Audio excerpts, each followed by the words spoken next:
When last we left our heroes, Denir the Catman Wizard had accompanied Wolfgang to his new homestead of Silver Rock after he was proclaimed Lord of the city and its surrounding territories by King Bahoom.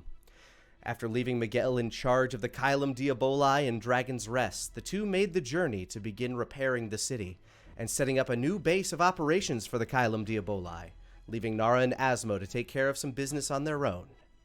Together in Silver Rock, Wolfgang and Denir made a compact with their old acquaintance and member of the Feyrunners, Flix, offering to fulfill a promise they had made long ago to help return the lands that once belonged to her family back to her. In exchange, the Puckish Gnome offered to lease the use of the mines in those lands, as well as provide insights into underworld operations that may otherwise elude the ears of our heroes. The first bit of information she was able to provide was that of a series of potential rebels hiding in the mines beneath the city. The wizard and warlock took it upon themselves to make peace with these rebels and managed to cool the tensions in their ranks, quelling their insurrection before it could begin. Taking one last tour of the Kylum grounds before heading home that evening, Wolfgang discovered an intruder waiting for him in his office, the Deadeye assassin known as Talia, looking to make an audience with her once employer. The assassin stands leaning against what is kind of the framing of an unfinished wall as you enter through the door frame of your soon-to-be office. Hello, Lord Connolly. Talia. Thought I fired you. Well, you never really conducted an exit survey, so I thought I'd show up. Funny, you went missing for months. Nobody could find hide nor hair of you, and usually we're pretty good about that. And it turns out you're the new lord of this city, I guess? And what of it?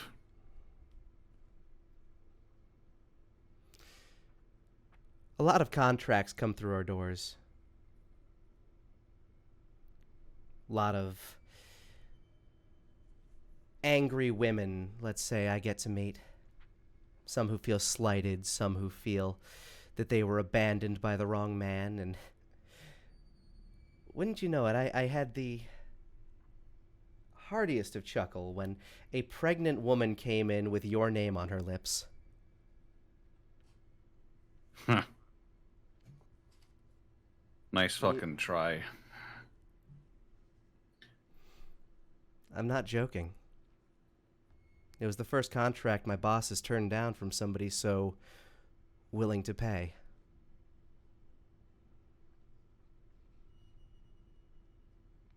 Who? She apparently had ties to this place too. Oh.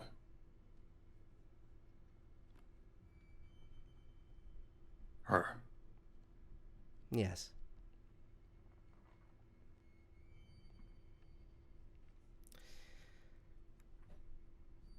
If you're worried about that being why I'm here, that's not the case. Like I said, my boss turned that one down. He seems conflicted when it comes to you and your crew.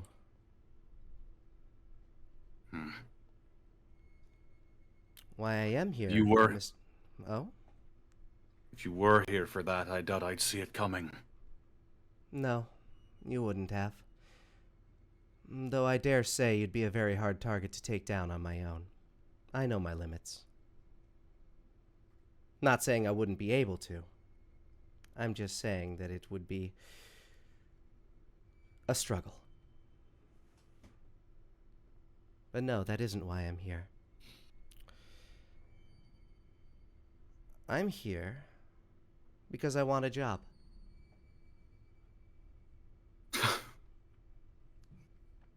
You're joking, right?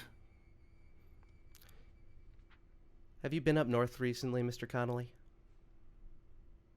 Not personally. But you know what's up there. Something tells me you do. Lurking in those shadows. In the cities that were once filled with life.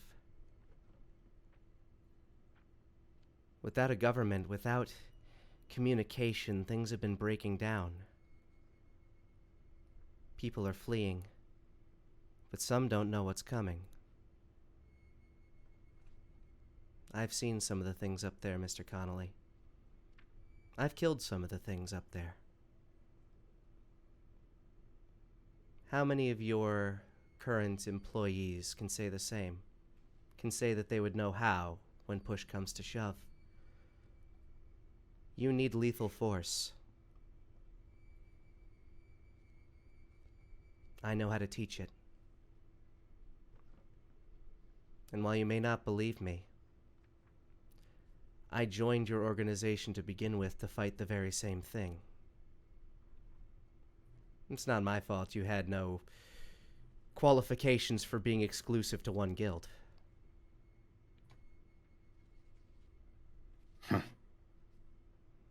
You're really trying to get your old job back then, huh? She just sort of shrugs.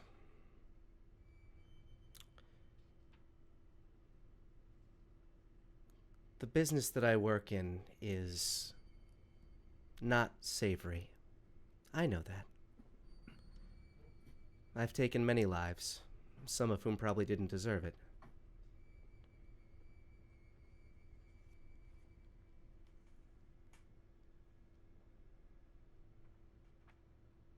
But at the end of the day, I live on this world same as you. And I don't want to see it fall. Not to the beasts that you hunt.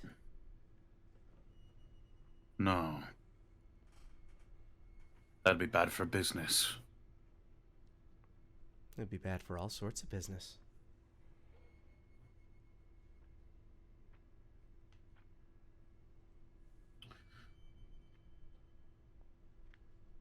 And what's to stop you from, when all of this is over, tearing us down from the inside out? If you created an organization that I was able to destroy single-handedly on my own, I think that's on you.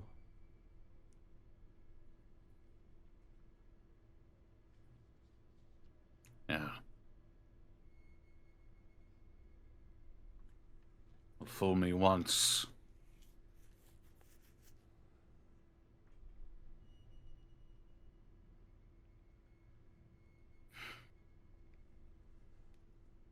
He slowly pulls his hand away from the holster in his jacket. Let's say I believe you. I'm honored. Let me finish. Let's say I believe you and you come back to work for my organization. What exactly do you have to offer the Kylum Diaboli?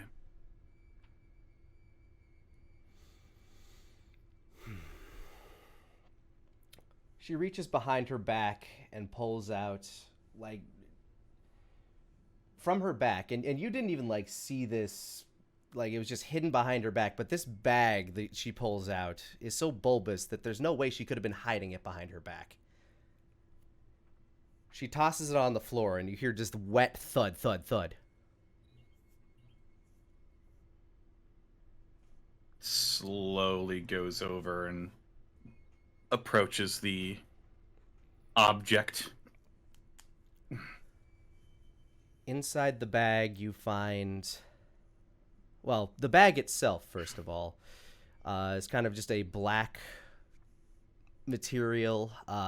Definitely has a very wet, kind of oozy base to it. It's closed by two drawstrings that are loosely tied into a very loose knot. Upon lifting it, the bag feels like it weighs about, maybe somewhere between 10 and 20 pounds. And just by the shape of the silhouettes,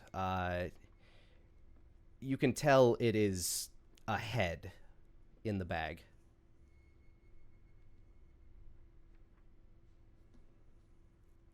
I'll just grip the hair and pull the head out of the bag.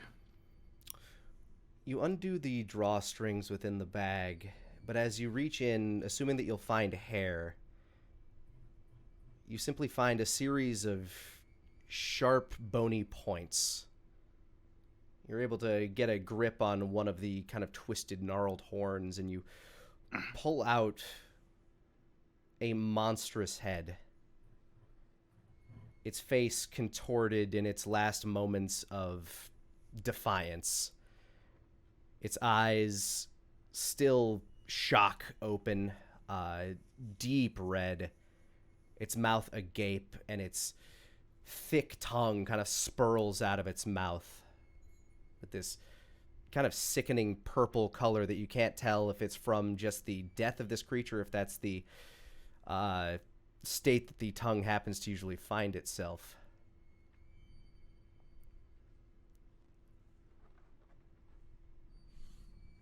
There are more where that came from.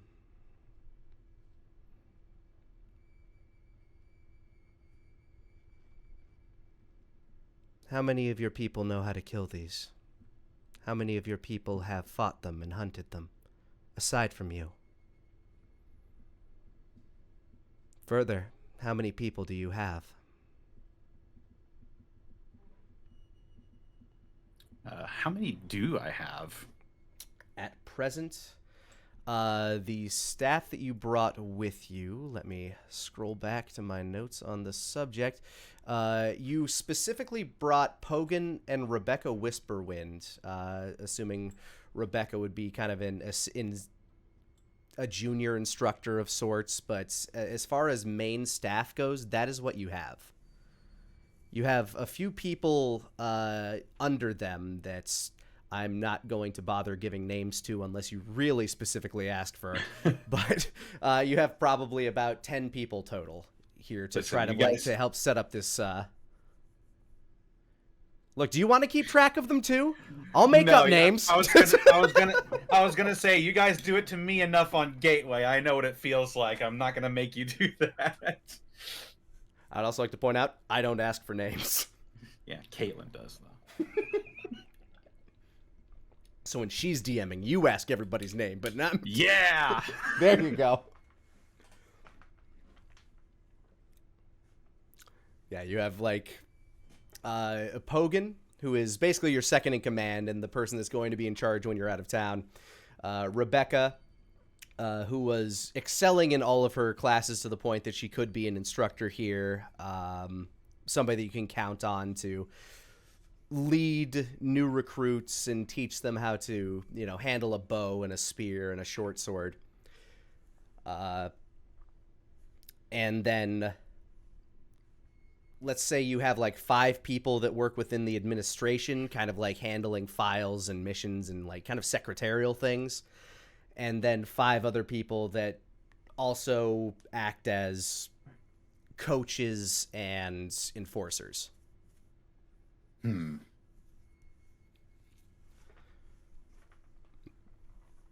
He sort of tightens his lips a bit. That's a very strange sound. You see your point.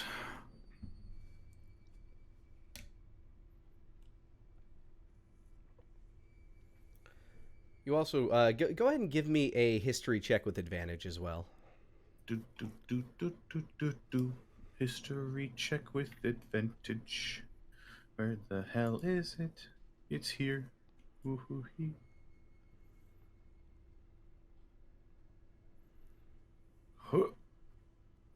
That will be a 12. You do recall, you unfortunately weren't as like hands-on with some of the classes as you would like to have been.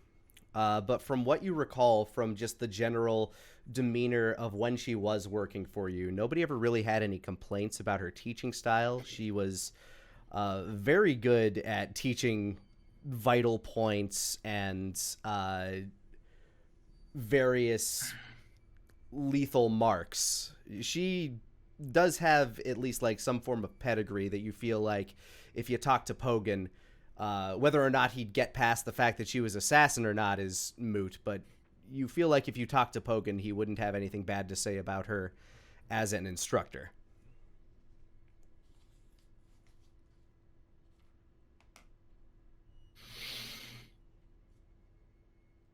He closes his eyes and takes a sharp inhale. He sets the demon head on just a desk, not his desk, probably like a side cabinet. Yeah, you find a bit of like carpenter's scaffolding that you can kind of set it on.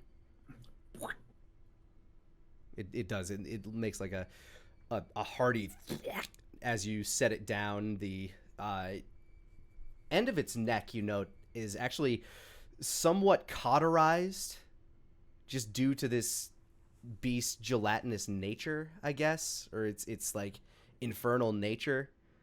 So it's not like oozing, but it is still wet. And you said the eyes are intact. Yes, they are.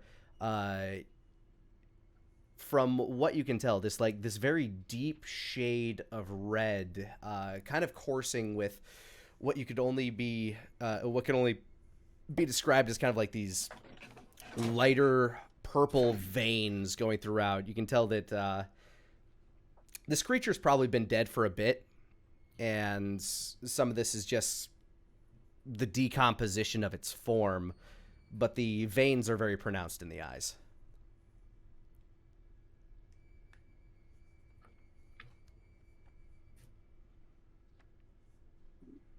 I need to know a few things first before I give you my answer. Of course.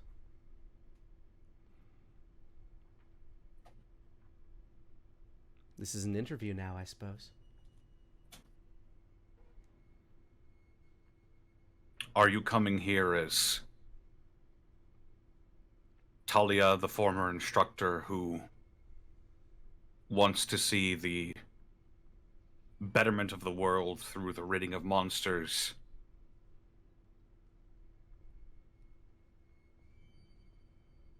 and is willing to devote herself to this organization? Or are you here as Talia, Shadow of the Dead Eyes, who is double dipping?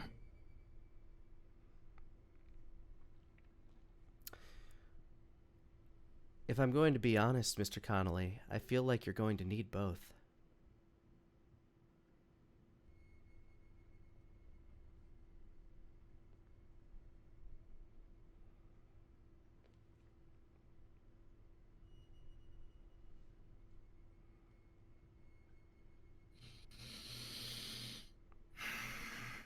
Some of my companions probably won't see it that way.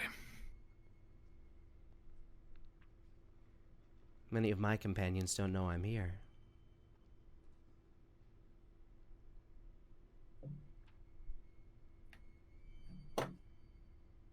How about Kageroshi? I think he suspects. But I think if he did know, I think if he disapproved, we wouldn't be having this meeting. He doesn't take lightly to insubordination. I see.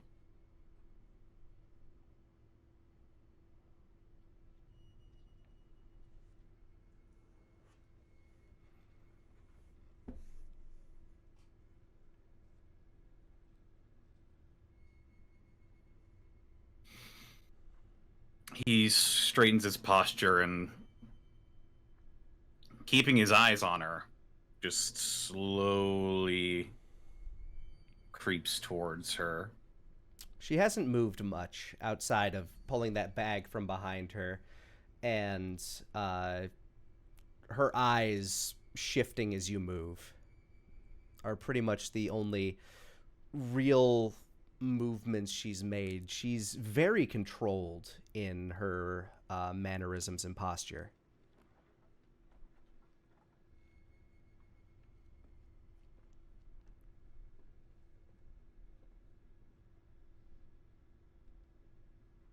She doesn't seem to get defensive or anything as you get closer. Though she does straighten a bit, as if regarding you. And trying to get a read on your intentions.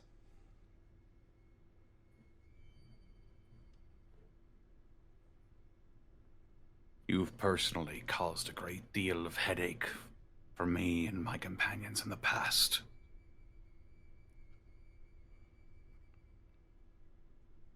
I could say the same for you and your companions.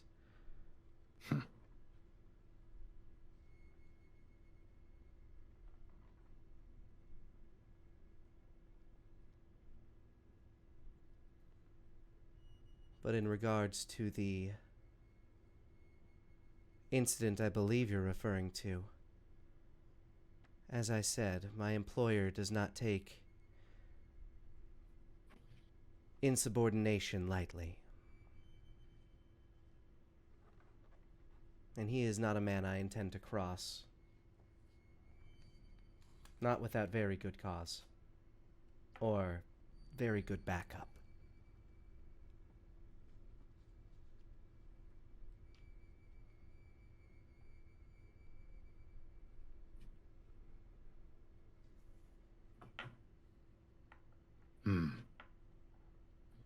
Betraying the master,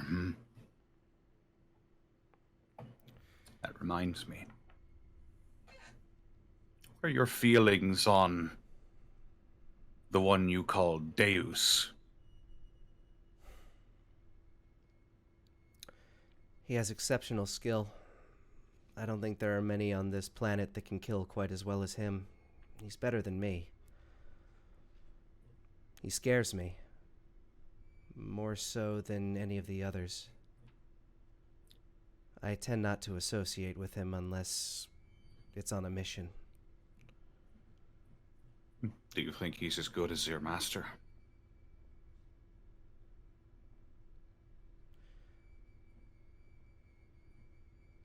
I think he could be. He seems to hide a lot of his intentions and skill, to the point that even the master has a difficult time reading him sometimes. But he's never disobeyed an order. Yet. Yet.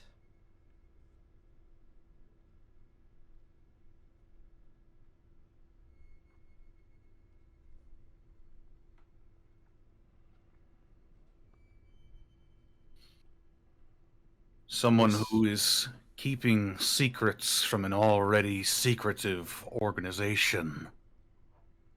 I can only imagine what sort of plans a man like that might be brewing.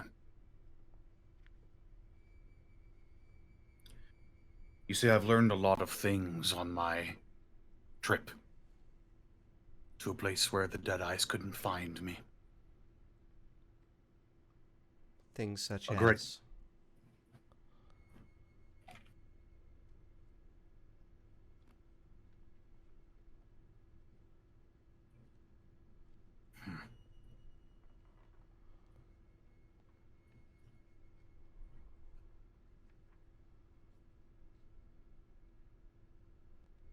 She eyes you curiously.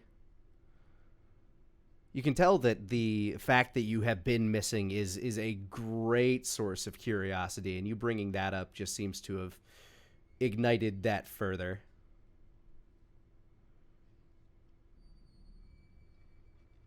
My companion Asmo has history with Deus. Knows what kind of man he is.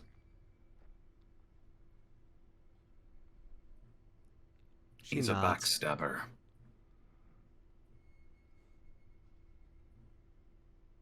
The moment he can seize an opportunity to get what he wants, he'll take it. And he'll throw anyone, and he leans closer, anyone, away to get what he wants. You believe he has designs on taking over the Deadeyes? I fucking know he does.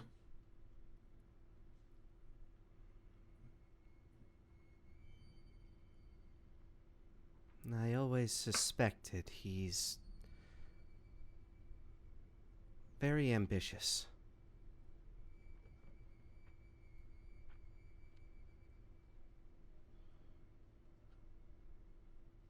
We're going to be helping each other. Let's really help each other. What would you suggest?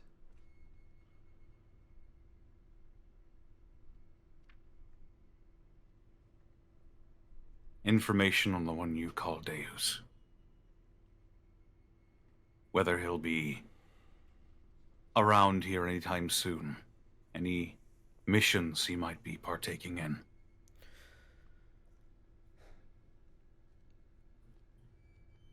He's in the higher echelons of the ranks as I am.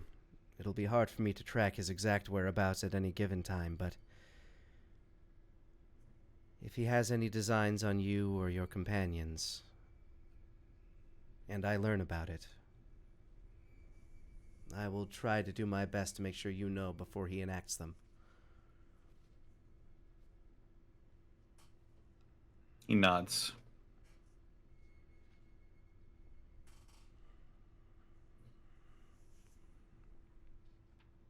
As I said, that would also be a betrayal of the Master. He's taken special interest in you, specifically the one called Nara. I can see why.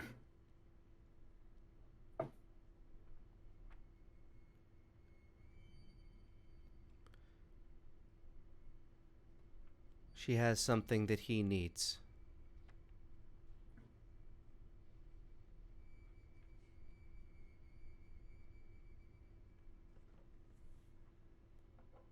Or perhaps vice versa. He speaks in riddles.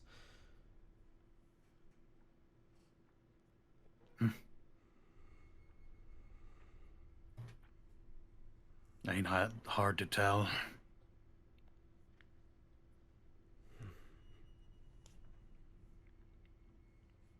Yeah, she's got something he needs, all right. She kind of tilts her head slightly at that.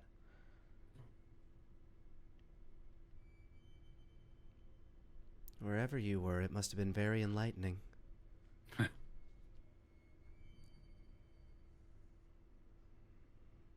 Didn't have to take a month-long siesta to figure that one out, though.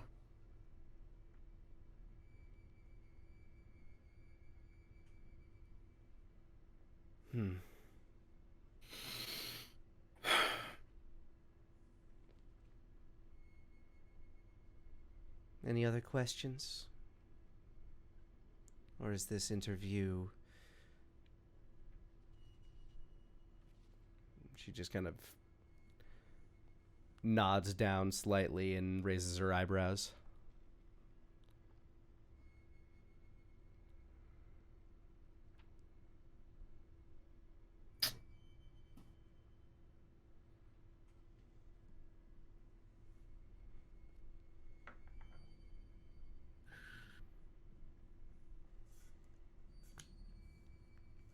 Probably need to get a new alias.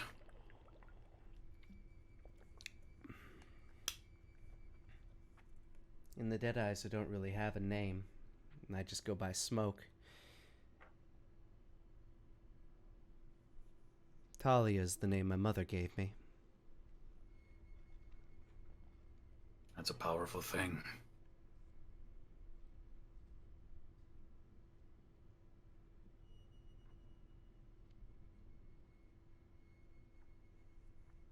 She kind of looks like slightly away and just nods.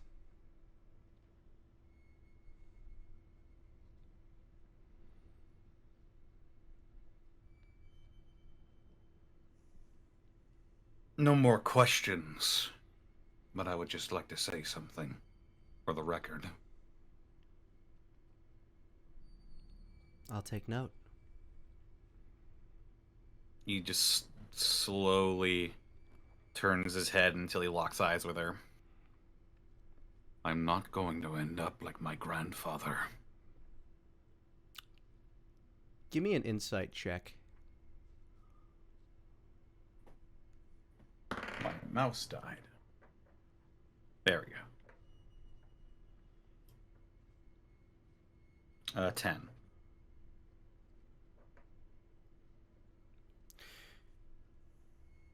She meets your gaze and acknowledges, I have no intention of putting you in that position.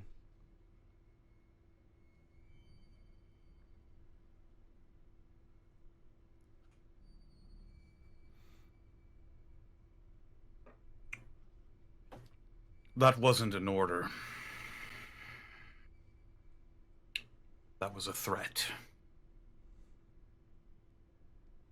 I'm aware.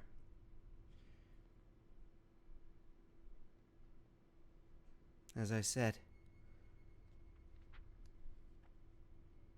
I don't know if I would or wouldn't be able to if I wanted. But I don't think it's worth the effort. You're right about that. I think you're better for this world. And I think this world is better with you in it.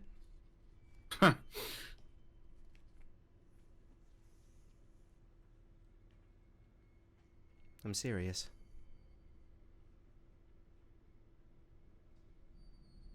Not many can claim to do what you and your friends have done.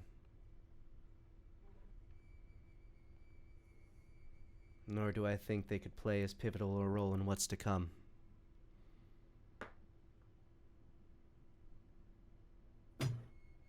You're a force for the people, Mr. Connolly. And whether you acknowledge it or not, the change you've brought about has been vast and sweeping. The fact that the tyrant that ran these lands is no longer here, and you are, is a testament to that.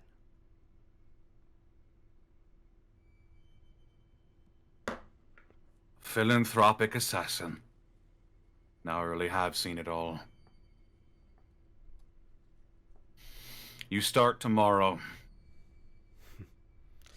I'll be up bright and early. Oh, and as she begins to kind of like walk out past like the scaffolding that she was standing on. Just because we didn't take up the mission to take you out doesn't mean that you didn't find other assassins. I would keep my eyes open.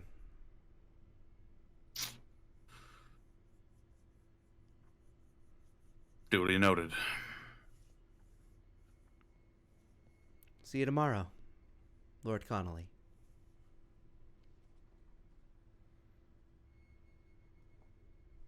Aye. See you tomorrow. And she fades off into the shadows.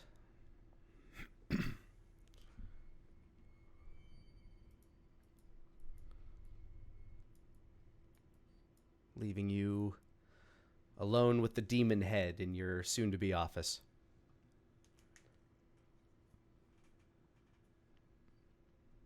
What are you staring at? Its tongue rolls a little bit further out of its mouth. The little plop.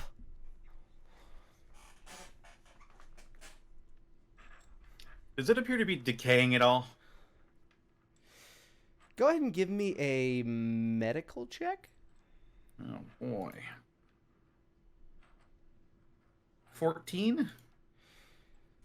It's such a monstrous creature that it's almost kind of hard to tell at first glance, but as you kind of look at it and kind of like look at the dental structure of the mouth, you can clearly see that the gums have receded by a lot. The head is certainly, if not full-on rotting and decaying, definitely dehydrating as the flesh itself is getting pulled more and more taut. But there is some like slight bloating to it that you can't tell if it's part of the creature's anatomy or if that is flesh that is just becoming putrid. If this were a normal creature, you would say that this was probably killed sometime within the week, probably on the 5, 6, 7 day mark of a week ago.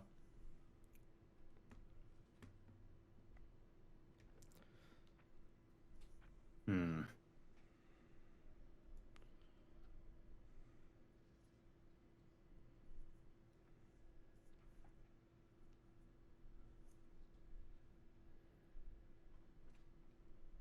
If I could use a little bit of my radiant power to sear the flesh from the bone and just have the skull there, could I do that? Yes, give me a charisma check. Alrighty. I could also do like Sacred Flame or something like that. I know, but you haven't used your powers very often since trying to pull your son back from the brink of death. This is a mechanic that's still in effect. That is a 9. Alrighty.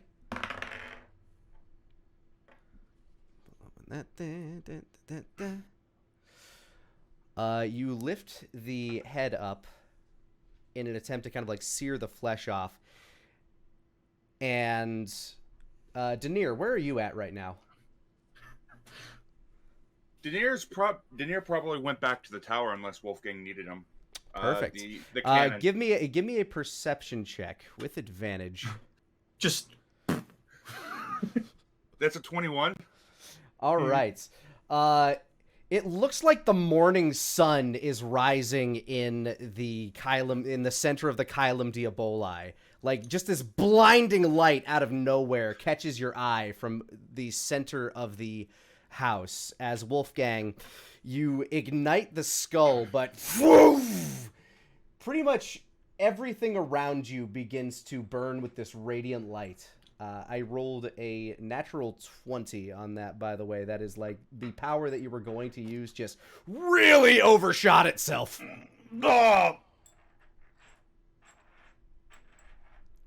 I imagine I'm just clutching a pile of ash now. You do not incinerate the bones. You still do what you intended to do, but the wood around you is now darkened. I mean, here's the thing. You're still in the middle of this ball of radiant light. Denir, this thing lasts for about 5 to 10 seconds. And when it's all said and done, first of all, you have a bit of a headache, Wolfgang.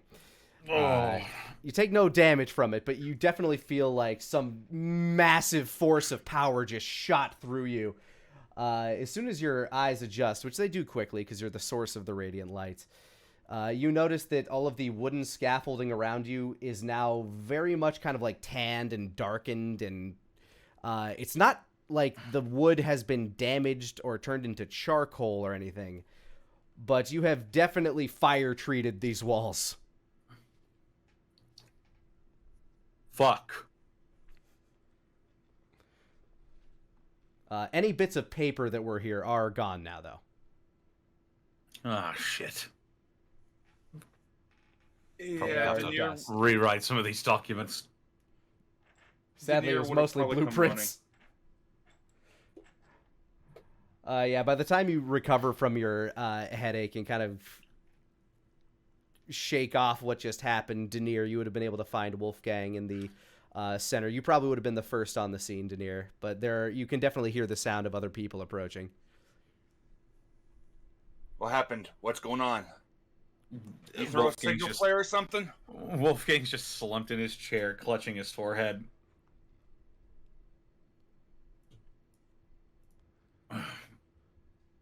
Is there anybody else in the room aside from Denir?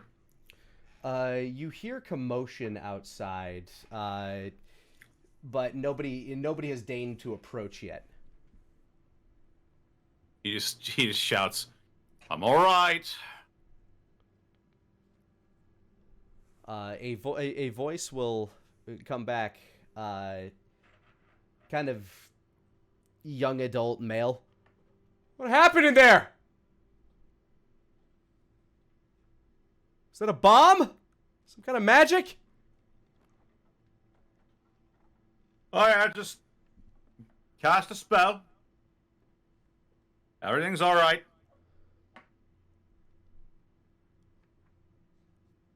Might need to refinish some of these boards in here, but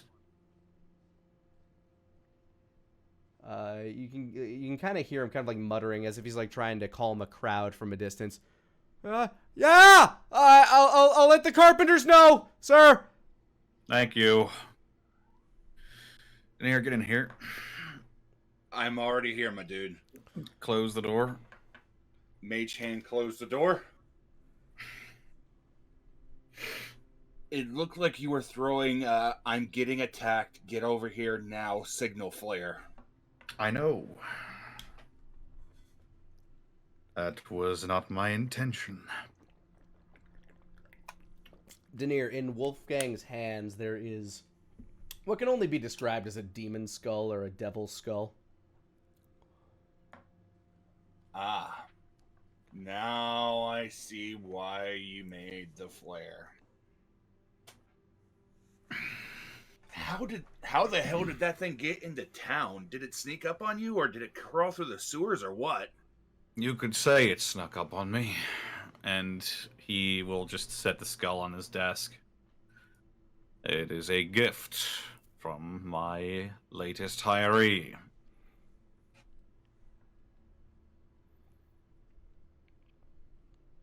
Bit of a morbid gift. I would have gone for, I don't know, a candle, maybe? Well, it shows that she knows how to kill these things. And she's seen actual combat with them, which is more than I can say for most of the recruits. Hell, most of the higher-ups. Hell, probably just me. You remember Talia, don't you? Ah, yeah, I remember her. She's the one that you yelled that she was fired as she was fleeing Dragon's Rest, I believe. Well, I've rehired her.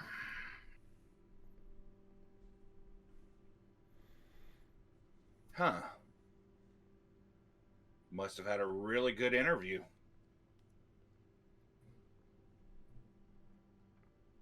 Yeah. You could say that. Don't think Asmo or Nara's going to be too happy about it, though. No. Never I met doubt that they group. will be. That's right, you weren't with us. Nope. Well, I'll make it up to him. There's a couple of things, Denir. I'm all ears. Reach up, pull one of his ears. When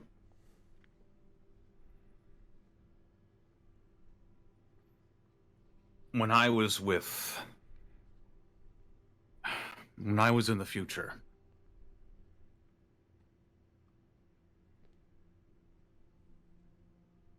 I watched my son die before my very eyes.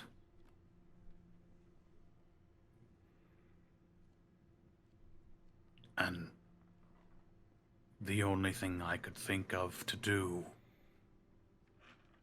was that I had to get him back. And I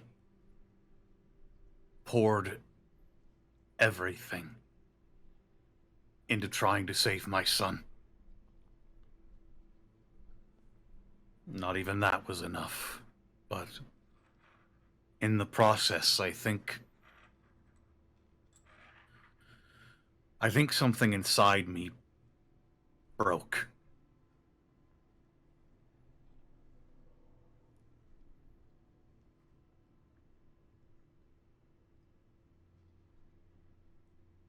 Like a safety limiter to stop you from using so much power at a certain time.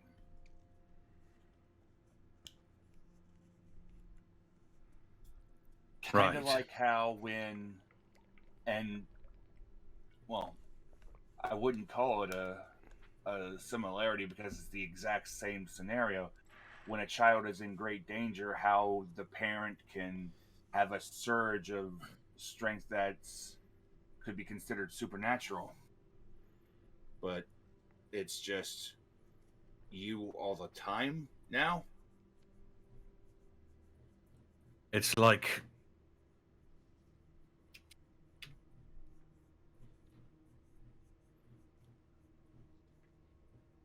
It's like trying to dip a bucket into a well to get water.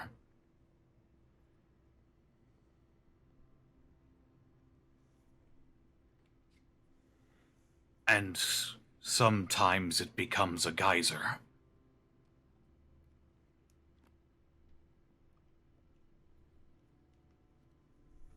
I can't control it as well as I could. And I'm worried that's going to make me a liability.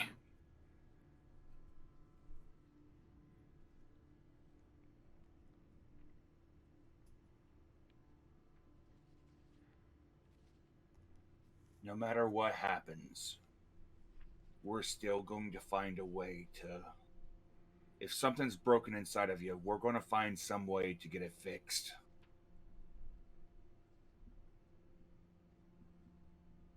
This is magic that's beyond my scope of things, but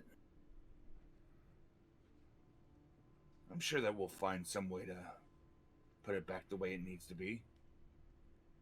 Lani, is there any chance I can make like an arcane check, kind of wrap my head around it and see if there's like anything that can be done from Wolfgang from just a theoretical magical standpoint? Sure, go ahead and give me a arcane check. That's a 31. Jesus Christ. God damn, you have a plus 13 in Arcana. That's insane. I took skill expert and got expertise in my Arcana on the last level. Duly noted. That is a... All right. So, with your vast studies in all things arcane, especially given your interest in... No doubt you would be interested in the fact that Wolfgang does have links to the life-giving deity.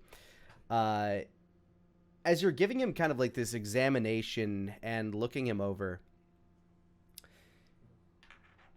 I guess another thing you might not have been privy of at the time, Wolfgang, whatever he had when you first met him, some sort of like limitation that was put on him to kind of divide him from, like, you're aware that he had to go through a ceremony to protect him from his own power when he was a child. He has mentioned a ritual, yes. Whatever limiter that was set by that ritual no longer exists. It may not have existed for some time, but given what he has done, what he did to try to bring his son back from the brink of death, literally trying to force his will, his lively will, through the veil of death, it acted as such an immense, like, flow of power that's, for lack of a better term, it's kind of like if you squeeze it's like if you try to dump a gallon of water through a pin-sized hole in a second. He did some damage to the fluctuating valve that would keep that shit in check. It's possible to heal it, but he is going to have to train and practice at it, basically. Mm-hmm. He's going to need to learn how to re-limit himself. And that will take some study and some effort.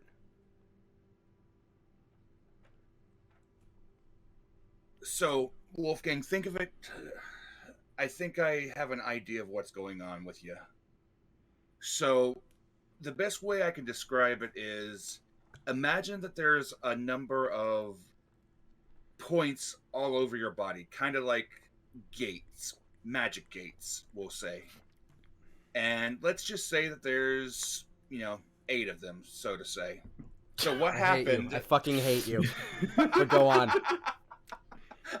It's the correct analogy, but go like fuck you.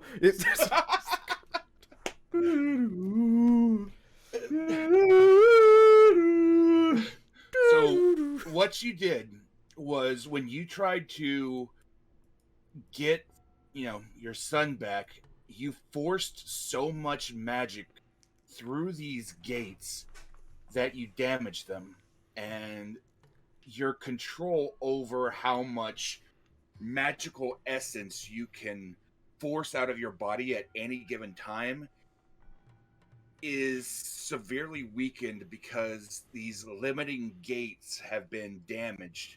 Now, from what I think you're going to be able to, repair these gates and reseal these gates, but you're going to have to, work on it and train on it and practice more. It's going to take some time, but as long as you don't, you know, break the walls down, so to say, you'll be able to recover them.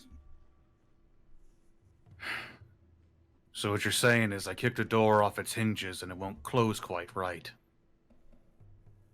Pretty much, yeah. So we have to repair the door in order for it to close properly. I see. Maybe Master Bogan knows something about that. Could be. I have little knowledge of exactly what's going on with,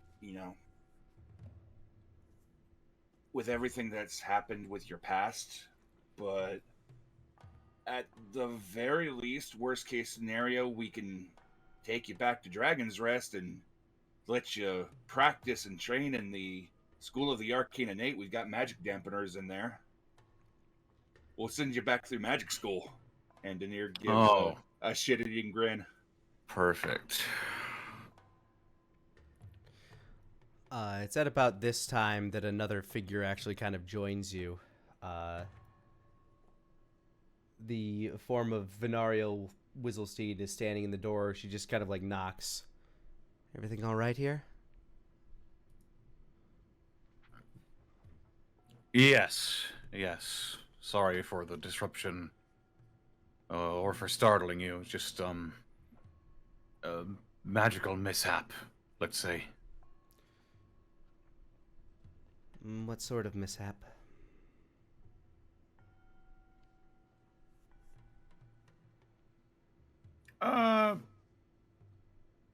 Just don't know my own strength, I guess. I've dedicated my entire life to the study of the arcane in all of its forms.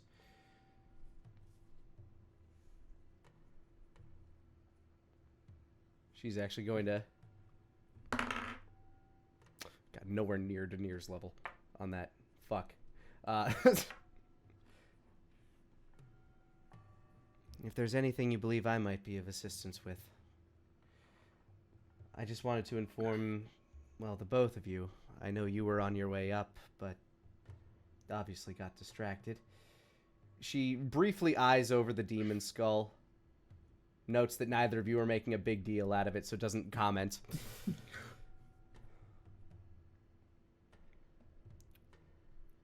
If all things are proper, we should be ready to release the souls from that stone within the week. Very good. The sooner we get that taken care of, the better. And that leaves the question of what you would like to do with the tower afterwards.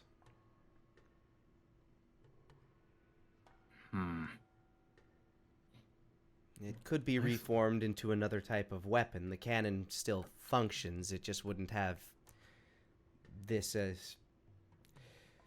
It just wouldn't have such a diabolical power source. And you would need to find one. I have alternate suggestions, but I figured you, being the lord of this town, might want to consider some of your own. I just wanted to put that in your mind, and wanted to check to make sure that nothing was... She looks at the charred walls. Destroyed. Thank you, Miss Wieselstein. Mm. I'll put that into consideration. I think the tower should be repurposed, but for what, I'm not quite sure. Well, we can meet on that tomorrow. I have more preparation to do for the ritual. I will not keep you then. And she looks to you, Denir. I can keep you abreast of the process as we're going. Feel free to drop by later. Most definitely. I apologize for leaving, but we had some quite pressing matters that we needed to attend to. Otherwise, they would have turned into more dire situations. She once again glances over the skull. All right, then. Good. And she just kind of starts walking away.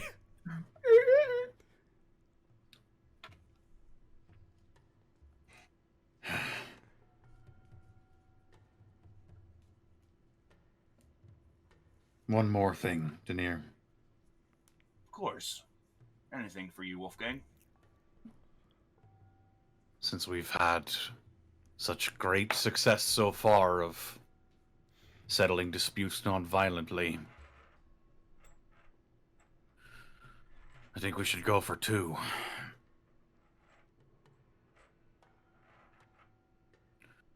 The former Lady of Silver Rock tried to have me assassinated.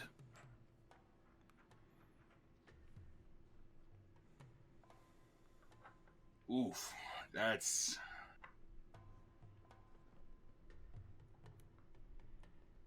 That is certainly something to think about. Now, was it just you, or was it all of us? For all I know, it was just me. But I can't take my chances. The Deadeyes didn't want to do it, so she may have looked elsewhere. Well, I suppose it's a good thing that we have friends on the other side, as they say. Several. But I want to see if we can reach an agreement before it even comes to that. Could you contact the lady for me?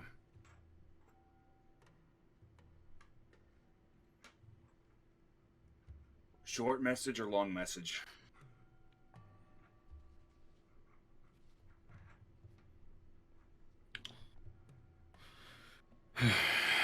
Or do you want to talk to her yourself? He gives a bit of a grin.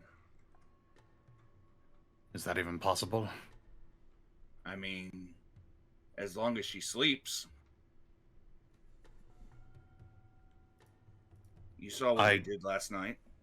I'm not sure they do, Denir. Vampires generally only sleep during the day out of necessity. Because the sun is out.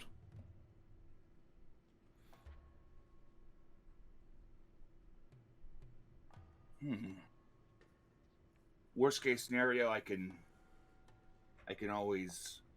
He taps the side of his head. If not, we can try... If dreams won't work, we can always try to sending her a short message. You know, let her know that you want to talk. But if there's a specific message that you want to be told, I'd be more than happy to relay it for you.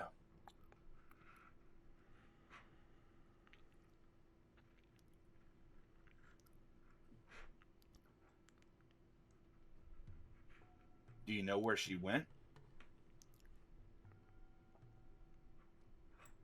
No.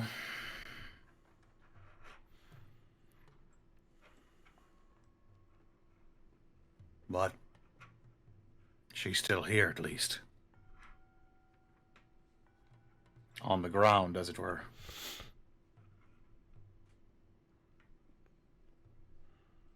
So she's still among the unliving. Yeah. And from what I hear, she's still pregnant.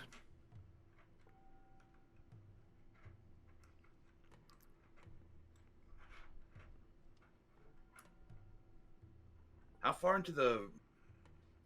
did you say you and Nara and the other me go forward?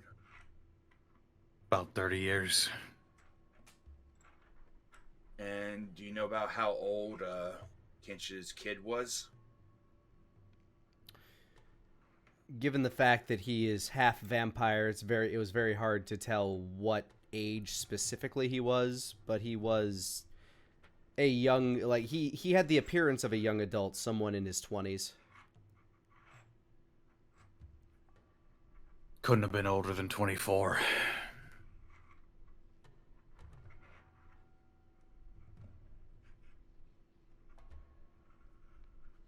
At least it seems that way. It's hard to tell.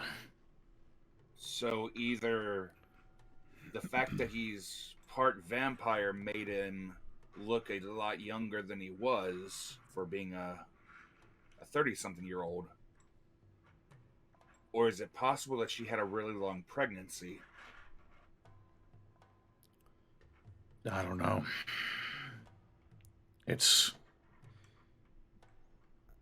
I'd say you could give me an investigation check on that, Wolfgang. Oh boy! There might be some things that you've read up on. 9. Half vampires are so exceedingly rare that you don't have a lot of details on their gestation period or things like that. In fact, you've never even really heard of a female vampire giving birth to a half vampire. It's always like every half vampire that has ever existed to your family's knowledge has been sired by a male vampire and a living woman. He's just sort of like rubbing his head, still has a little bit of a headache.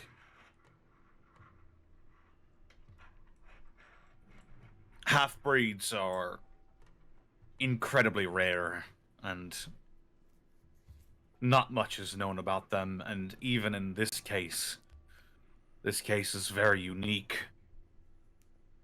And that is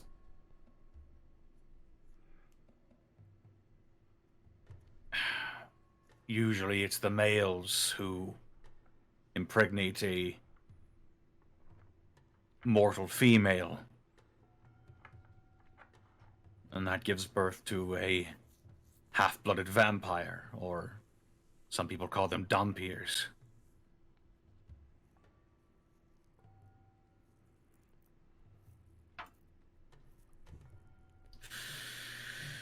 But I don't know.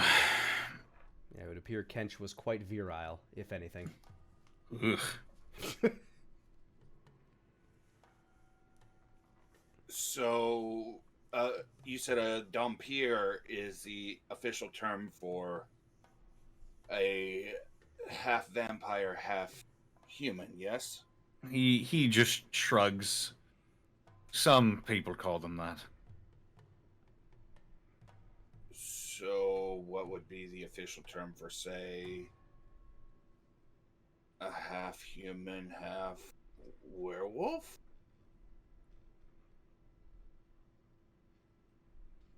He tilts his head to the side.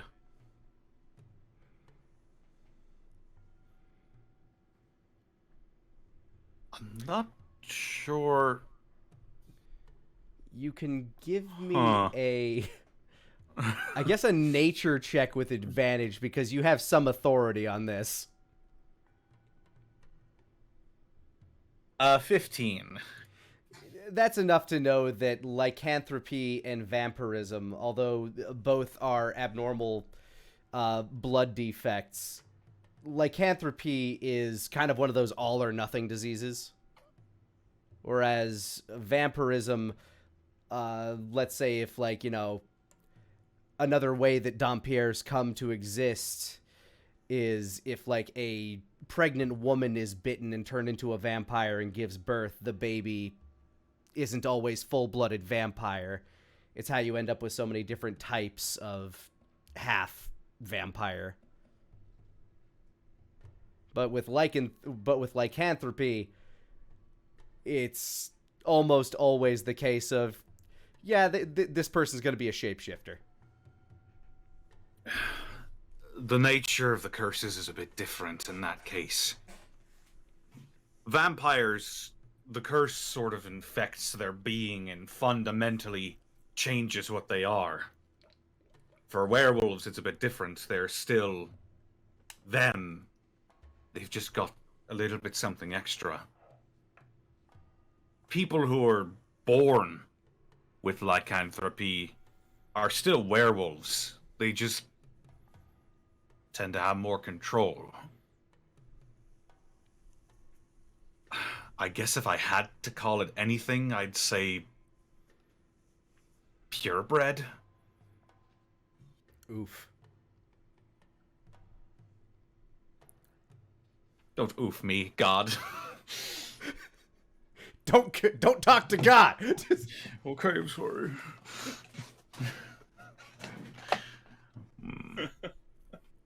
I don't know.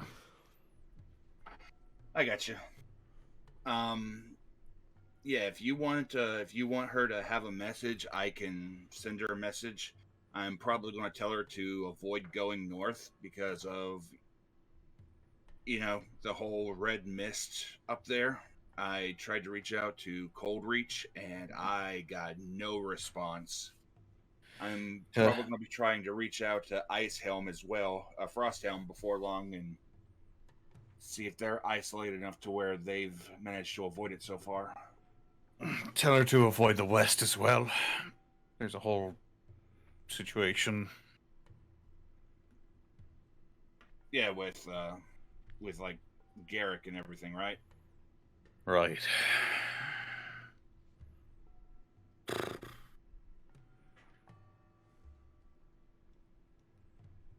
Anything else that I need to let her know? Let her know that we want to talk. Don't go north.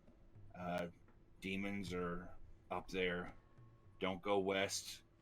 There's a angry dragon over there. Come back to the people that killed your husband so we can have a powwow.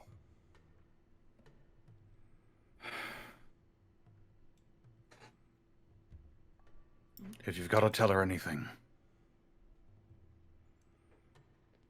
tell her that I swear on my wife's grave that nothing will happen to her or her child while we're meeting.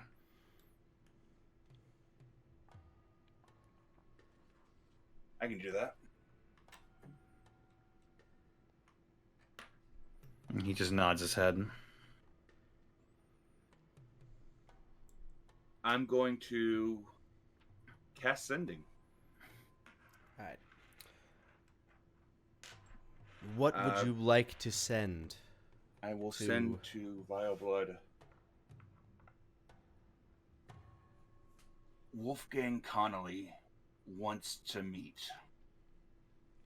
He swears upon his wife's grave that nothing will harm you nor your child while you're at the meeting. Avoid the north. Red mist bringing demons. Avoid the west. Very angry dragon.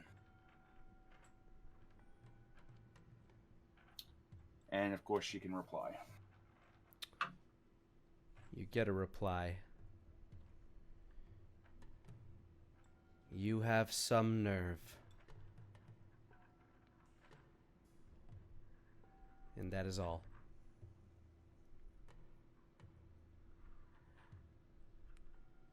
I will reply to Wolfgang exactly what she said. Yeah. Yeah, I'd probably be that pissed too. I can send another one if you need, or we can give her time. Give her some time. She's got to pick between revenge, and caring for the life that's inside of her. Just give her time. I'm sure she'll find a way in order to get back in contact with us if she needs to.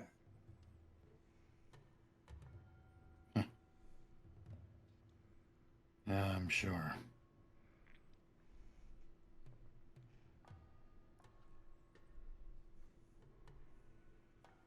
He gives a little bit of a smile. You think Elliot and Jamat's gonna like it all the way up here?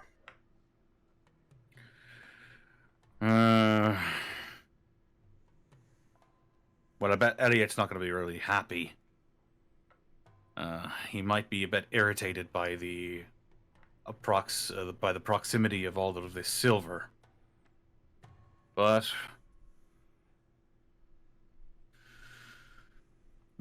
hopefully it won't irritate him too much. It's got a lot of wider spaces to run around in at the very least. Speaking of your family, and Denir will cast minor image, and he will pull up a 5 foot by 5 foot. He will pull up an image of the blueprints that he saw. Do these mean anything to you? Wolfgang, before you, give me an investigation check, because it looks familiar, but you never actually got to look at the blueprints themselves. That is a natural 1. Elements of it look familiar. I'll say even with a natural 1, the one thing that you do kind of recognize is the insignia. Unfortunately, like, this thing is like broken down into parts, and like the way it's all scribbled out, you just kind of can't make heads or tails of it. There are pieces of it that look kind of familiar. Elements of it, you can clearly tell it's a blueprint, but the one thing that even with a natural 1 you can tell is that this is something that has Timry's seal on it.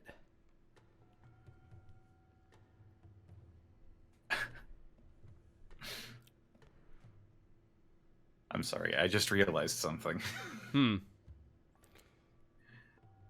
I told her that neither her nor her son were going to come under any harm.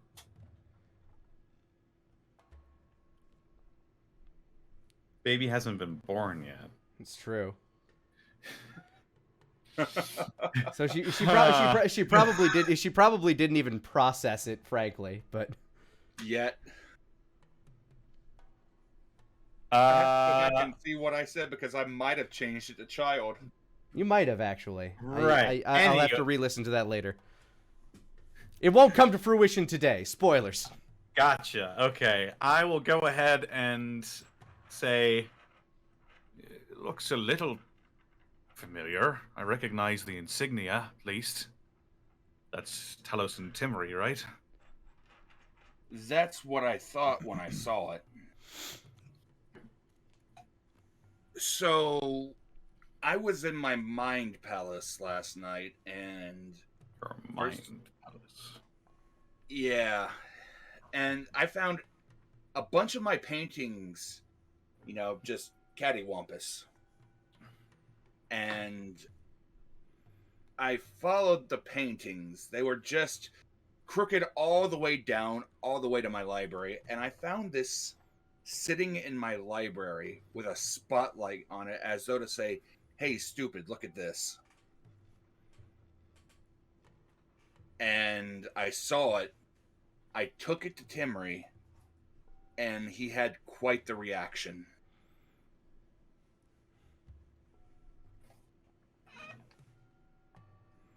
He takes his hat off and he rubs the side of his head.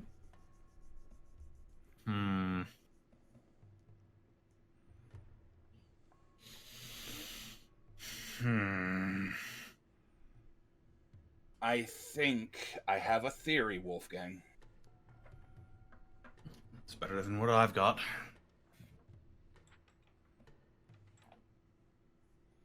I think I'm being contacted by somebody that you know.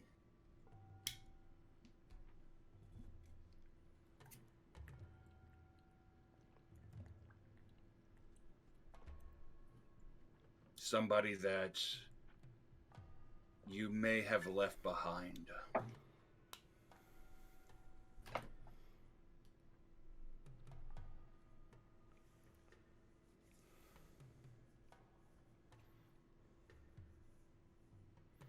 Because I've never seen anything like this in my life. Like, I know that this is gnomish. I know that this is something that, Timry would work on.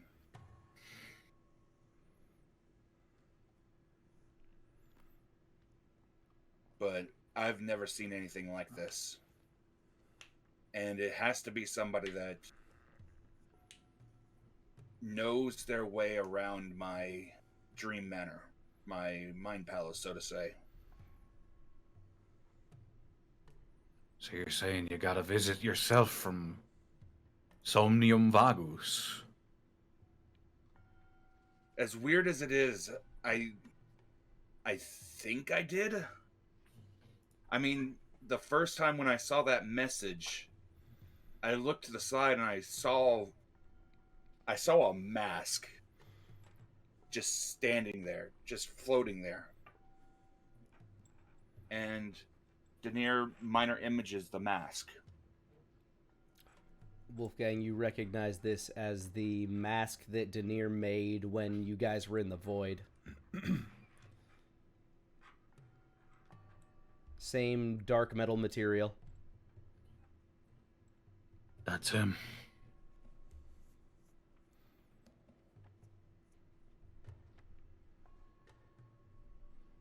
I don't know if it gives you any comfort, but I think he's trying to help us.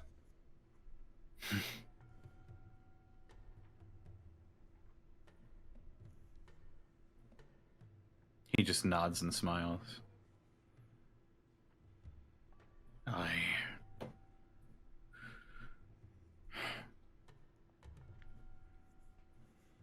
wish there was more I could have done for him.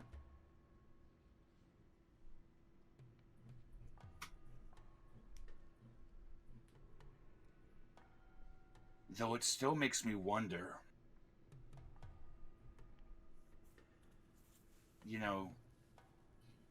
Your Asmo and your Denir didn't come with you. But what happened to my Wolfgang and my Nara? He just shakes his head.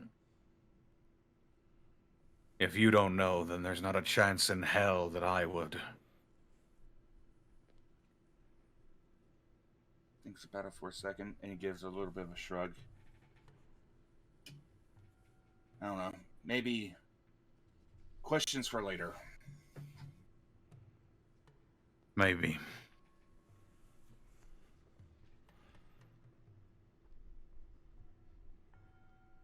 Anything else you need of me tonight, Wolfgang?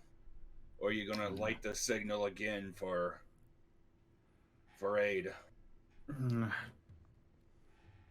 I think I'll save the signal lighting for my practice rounds. Gotta put my schoolboy pants back on. I mean, that'll certainly be a trick for next time you spar with Asmo. Yeah, next time I spar with him, I don't want to incinerate him.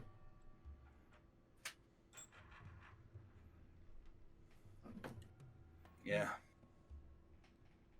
Nara never let me hear the end of it. I can imagine. Banished on a molecular level. Reduced to atoms. Alright, go get another Asmo out of the pantry. Damn it, gotta go find another Yggdrasil. Fuck. Tom, please, let us go back.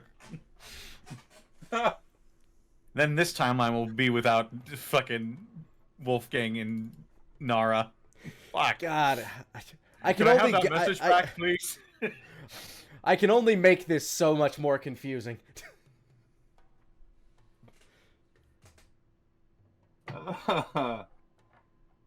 Unless Or the- Wolf...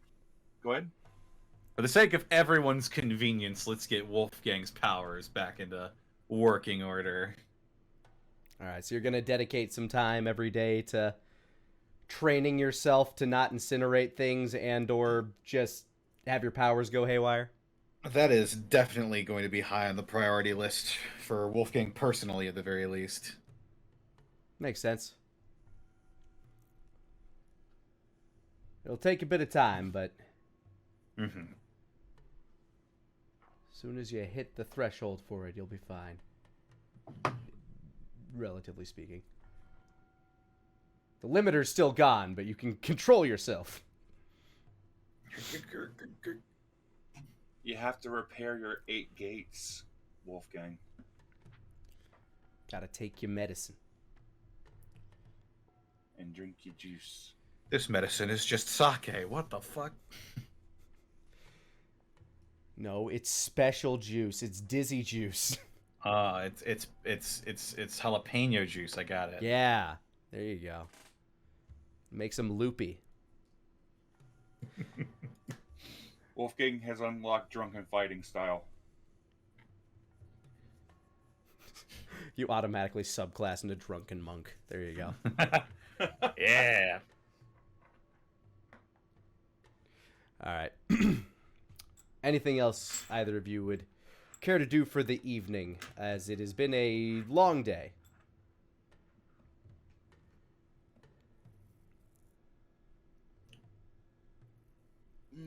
I think Wolfgang is just gonna wrap up his business around the campus and head on home at the end of the day.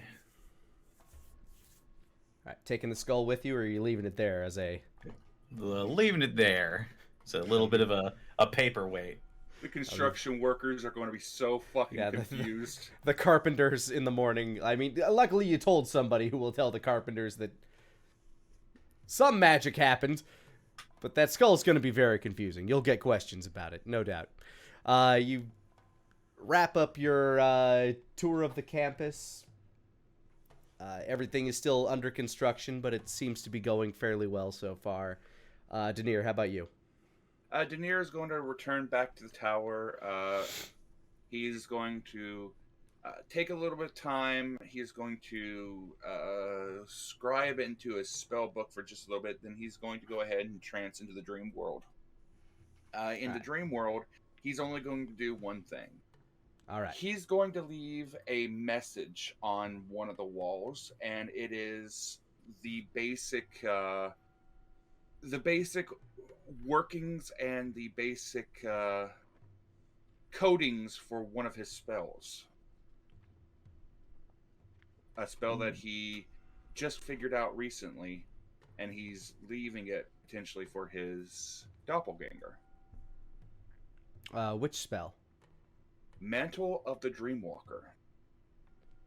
Okay, would you like to describe said spell? Absolutely. Mantle of the Dreamwalker is a 6th level abjuration spell. A cloak of the... Actually, why don't I just go ahead and do this? Copy paste, yeah. Or yeah, click it. It's a bonus action spell, 60 feet, requires a platinum plated dragon scale, which thankfully all of our platinum pieces are platinum dragon scales. Cloak of the Night Sky surrounds a creature of your choice within range. You can choose yourself. The field sheds dim light out to 5 feet. While surrounded by the field, a creature gains the following benefits. It gains cover. It has half cover. It gains damage resistance to acid, cold, fire, lightning, and poison, and it gets the evasion ability. Wow. This is a legitimate spell and is a reflavoring of, I believe it's Fizban's Platinum Shield. Ooh. This one, this particular Denir, had a little bit of a time difference, and he never fully figured out the Dreamer's Awakening like Denir Prime did, because he never went into Fezziwig's dream. Yep. Well, that will be quite powerful. So you just kind of sketch that out for assuming that your doppelganger doesn't have it, or? Basically, yes. he's putting it onto the wall of one of his manor. He figures that since it's an alternate version of him, that he would understand the basic wizarding code to decipher the spell. Give Denir... first give regular Denir an arcane check. Okie doke. Regular Denir. Wow, Denir... Even with a nat 1, it's a 14, but still. Wow, Yeah. you rolled a 1 and a 2. Yup. Fucking hell. All right, the spell is so new to you that writing out the specific nuances of it is still... Like, you're doing kind of a rush job in trying to impress your future self. Mm-hmm. So you fuck it up horrifically. Give Denir Prime an Arcana check. I can't wait for him to roll low and just leave some smart-ass remark. That's a 14. He rolled the exact same thing. That's actually incredibly impressive. A book falls on top of your head. It is completely blank on the inside. Just a book falls on your head. That is all that fucking happens. And as you ponder in your dream world what the hell this means, thinking that it could mean any number of things, going over and over through this book with 0 things in its pages, here is where we will take a break. Hey guys, Lani here. I just wanted to thank you for rolling with us, and if you wanted to catch us live, you can do so almost every Monday at 5 o'clock Central Time over on twitch.tv/Lanipator. Now, back to the show. All right, the next morning, you have a very interesting staff meeting. As Rebecca was actually unprivy to why Talia left. Pogan, on the other hand, is just kind of staying like very quiet. Like as you approach the Kylum, you actually hear, "Oh, and I suppose it's not your fault that this place is practically burned, then, is it?" I had nothing to do with that. I don't even look. And Talia will like kind of reach towards you. Look. He was here later than I was, okay? He's the one that hired me. You can ask him any questions you want. Pogan kind of like turns and starts to walk towards you. What happened last night? I went to bed and just didn't even realize she was back, let alone that you'd buried the hatchet and all that. Well, Master Pogan, in times such as these, allies are a good commodity, and though we may have had our differences in the past, Talia here has a lot to offer the Kylum Diaboli. Aye, she's damn good at teaching killing, but she practically burned your office down! I told you I had nothing to do. What happened here? Actually, Master Pogan, that was not her fault. That was on me. Cocks an eyebrow.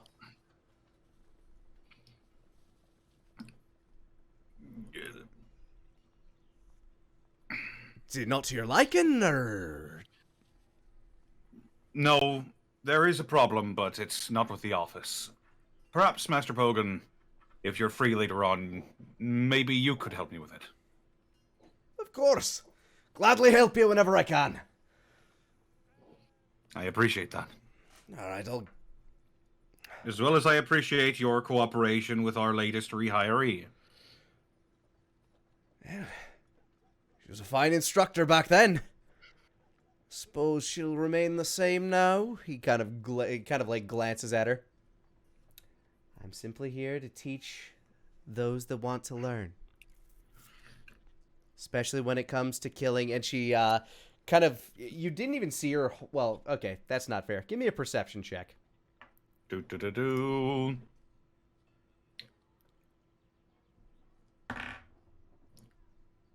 A 12. You didn't even see her holding it, but she like was kind of like underhanding a dagger, and as she like thrusts her hand and points towards the skull, square in the middle of like just right between the two eyes,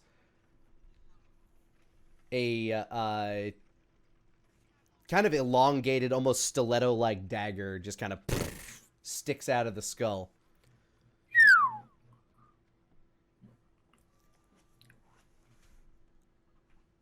And that's something we could use. Agreed. Well, we'll have to set up the facilities for it. You'll have to let me know the things you need, everything like that. Then we can get working on recruiting once we have the proper grounds for it. Right, carry on! Aye, we'll get this place in shape yet, sir. You lot, quit faffing about! Gotta repair that office! The master didn't like it! Burned it! Fix it! He shakes his head. And your staff goes off to work together on getting this place in shape for you. Denir, where would you have slept last night? In my tower. Okay. I'd say you would have woken up by now, gone through your morning rituals, and are able to rejoin Wolfgang as you see fit. Okie doke. He'd probably check with Venariel at least to see how things are going. If she needs any help, if not, he'll rejoin Wolfgang for the meetings. She's working with a few of the mages that she traveled here with. They're all just preparing the various runes. A lot of the first couple of weeks you were here were spent making sure that you could get the stone itself, the soul gem, down and out of the cannon so that there wouldn't be a misfire. That took a while to unseat. Yeah, because of all those different abjuration runes up in there. I remember trying to take a crack at it. And a lot of the time after that was spent making sure that they could get it safely down to ground level where they could put the ritual site together. And currently she is working with the mages that she brought with her to get all of the proper circles and runes in place, making sure everything's in the correct order for the soul release ritual. So she kind of gives you a good morning, but she seems very focused on that task.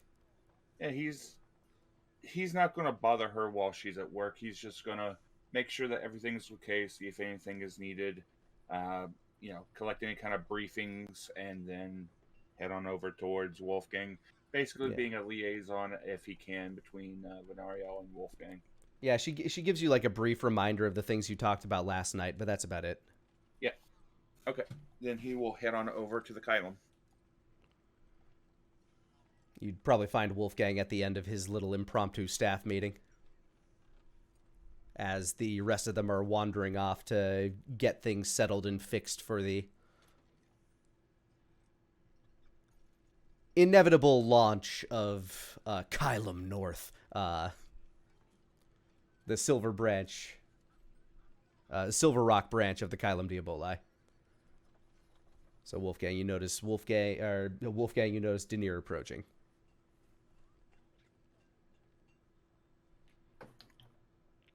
Hello, Denir. Morning, Wolfgang. Any updates? Venariel has a couple ideas about what we can potentially do with that cannon. One idea would be to potentially turn it into a magical academy for either wizards or for the arcane innate. I don't know how making one for the arcane innate would be up here, especially with the history, but it might be a good way to start to turn perceptions around if we can handle it properly. Another one, it would also benefit the Kylum to get some additional magical might on their side, and potentially have some double dipping. Another one would be to keep it as like a watchtower or a kind of like an outpost, because that cannon's pretty beefy, and it might do us some good to keep a weapon like that under our control with a proper power source, especially with Nidhogg on the, with Nidhogg running around. Another one that could be useful is that little goblin had so many, mechanical pieces, tinkering gear. The thing had an industrial smithy in there. We could potentially turn that into like a tinker's workshop and have, the Silver Rock equivalent of a Timry that could potentially, maybe make all kinds of interesting gear for the Kylum. Like imagine so many members of the Kylum with weapons similar to Requiem.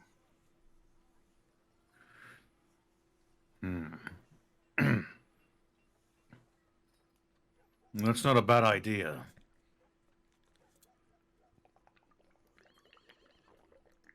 Plus, with everything that we've seen from up north, maybe make a call to Grabthar if he, survived.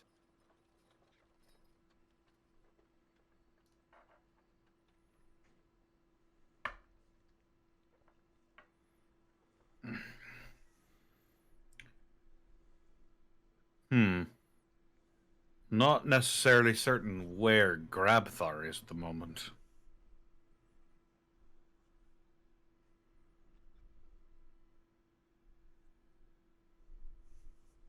I'm sure that anybody with significant mechanical renown would be able to prove quite useful in there. I mean, we've met quite a few, technologically sufficient people. I mean, look at the cannon that we had over to the west.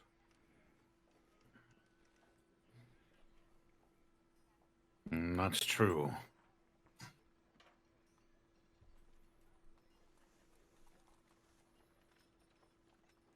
But all three ideas could definitely prove useful.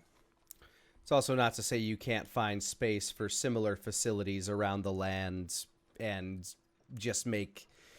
I'll say this, mechanically speaking, whichever one you choose to construct the tower out of is going to be de facto better than it would be anywhere else. Plus, we've seen all the fortifications on that thing. So, it's a good position to hold up. And that it... Oh, sorry. I was also just going to add, and that isn't also to say that if you have your own ideas for what to do with it, obviously those are yours. General ideas, yeah.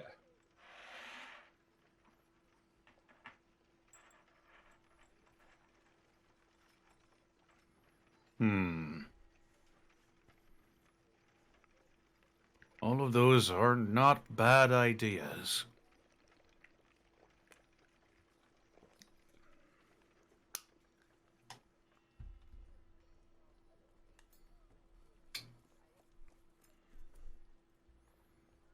We do have the academies further south, but I'm kind of iffy on a school for the Arcane innate up here, although it would be useful in potentially changing the attitude of the general area whenever it comes to them.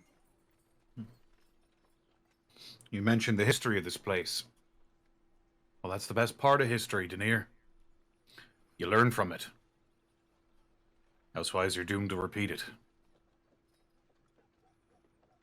Denir actually smirks at Wolfgang. I suppose you'd be the best one for that, given that you're actually living it.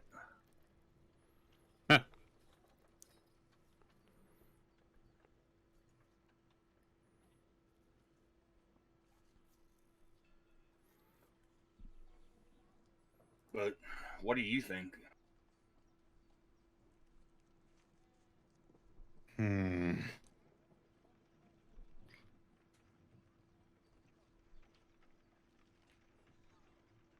Having more places for the Arcane Innate to go would be a boon.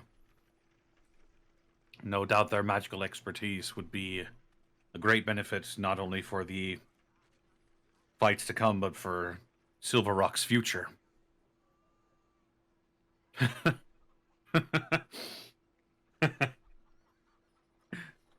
Fucking hell. I ain't never done that before. What's that, Wolfgang? Think about Think fighting about- for the future of Silver Rock? Thinking about what comes after.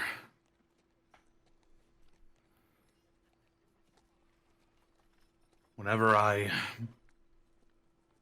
get into a conflict, I always gotta steel myself, trying to make sure my affairs are in order. I never know which fight's gonna be my last one. The Connolly Curse, as I've come to call it.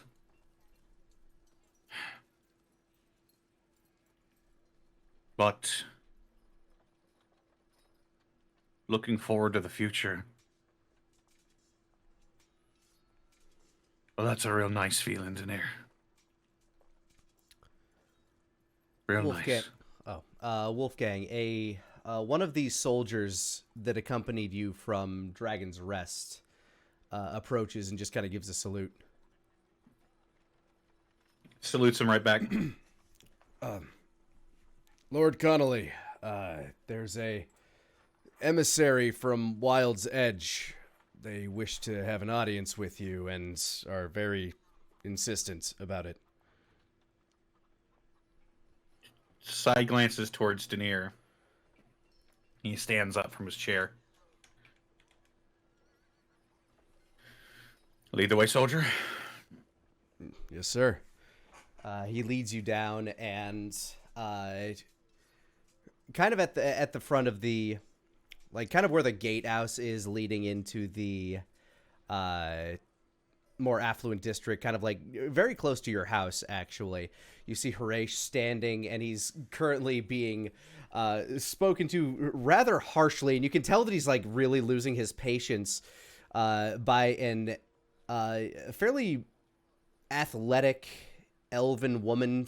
She's very familiar. She has a shaved head. Her ear tips look like they've been kind of filed down or snipped. And she's accompanied by a lithe but equally muscular elven male who has kind of like longer hair on the longer blonde hair on the top and short hair on the sides. Just so you don't have to look through your notes, you would recognize... Actually, it's been so fucking long. Give me a history check with advantage. Alrighty. Hey. Okay, 17. You recognize the woman as Dillinger. She is the governor of Wild's Edge, from what you recall. The de facto person who basically found the respect of the people in town, along with her bodyguard and question mark Slivan, a pugilist. She's, as you get closer to hear her talking to Harish, she's just, you have all these builders over here. Nobody's over there helping anybody rebuild anything, and we were closer to that damn explosion than anybody. And she looks over and sees you, and Harish sees you, and he's just like, oh, thank Christ. And he begins, like, as she takes notice of you, he begins walking away. Dillinger. Well, look at you. Bloody hell, it feels like it's been ages. A few months. It's been a while for my people. We're trying to rebuild a town that got blown up. No fooling. I heard what happened. Well, felt it, really. Yeah, kind of hard not to. A lot of people down there, they don't have... Well, we have a lot of deaf people now. A lot of wounded, a lot dead. Somebody keeps setting fires places. Bloody hell. We need help rebuilding. And you have a lot of builders here. And she kind of like points over to the framework of the Kylum and some of the houses that are getting rebuilt. But you already have roofs over your heads here. My people are suffering. And last I checked, at least due to the many missives I sent to the capital, apparently the jurisdiction ends here. So you're the one I have to talk to.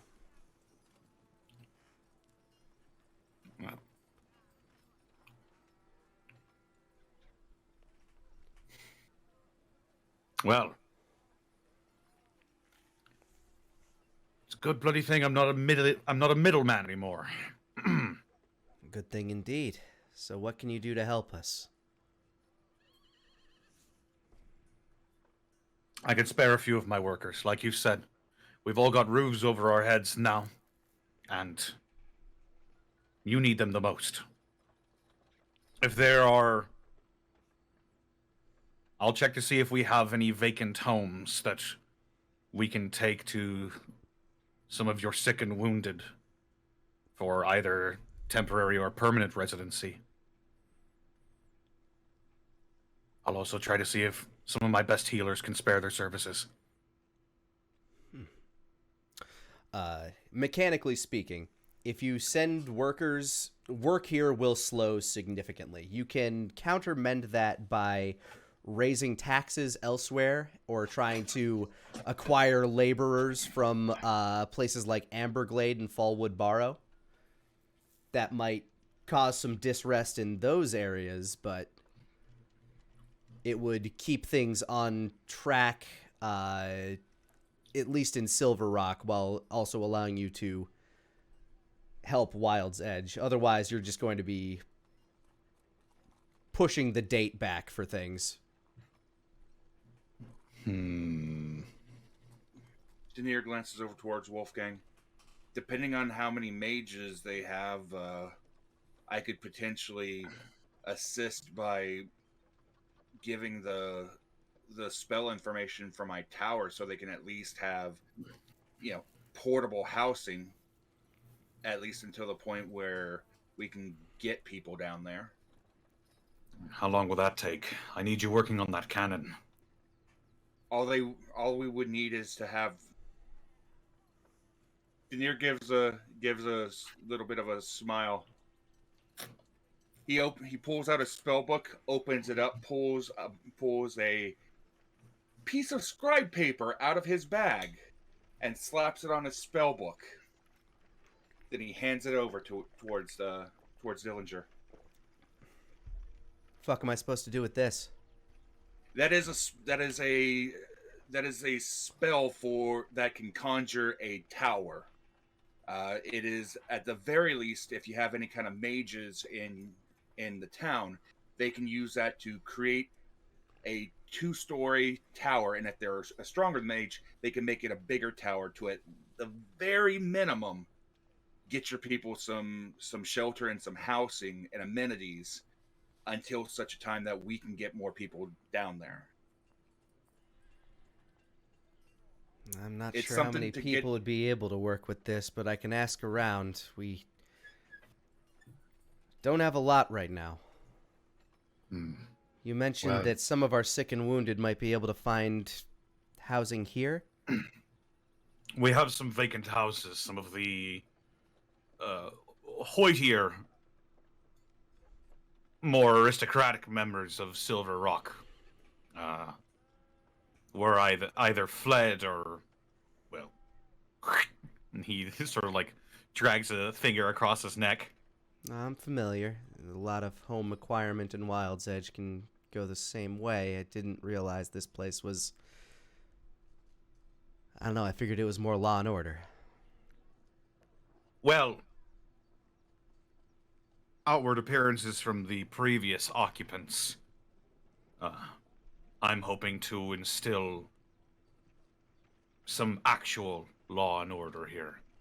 And the first step towards that is making sure everybody under my jurisdiction is safe.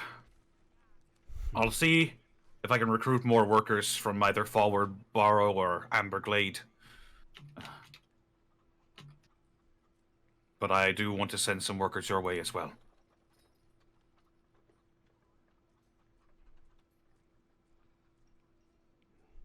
I'm not usually one for owing many favors. We at Wild's Edge like to be more independent when possible, but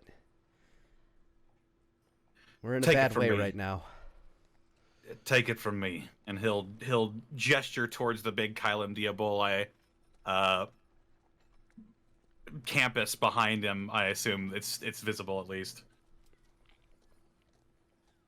It is. After so long, you gotta know when to split the bill.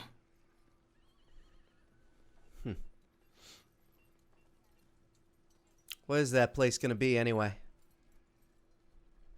Some sort of church?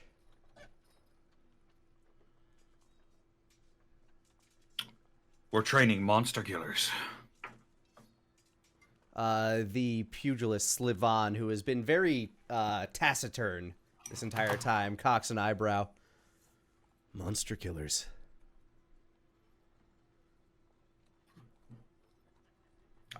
Not to be that person, but I assume the reputation of the Connolly family hasn't spread.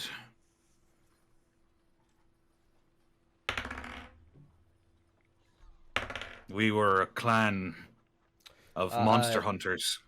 Dillinger actually seems somewhat familiar, if Slivan is not. No, I'm familiar with your family's dealings. So you're setting up a school for it here. Like I said, my family can only do so much on their own. We're renowned monster hunters, but there aren't very many of us left. And our numbers keep dwindling. And so, I think it's high time that we pass down our knowledge so that the people can learn to protect themselves. Slivan and Dillinger kind of share kind of a knowing glance. Tell you what. Wild's Edge gets back on its feet. I'll send you some students. Raises his eyebrows. There are a lot of good fighters in Wild's Edge.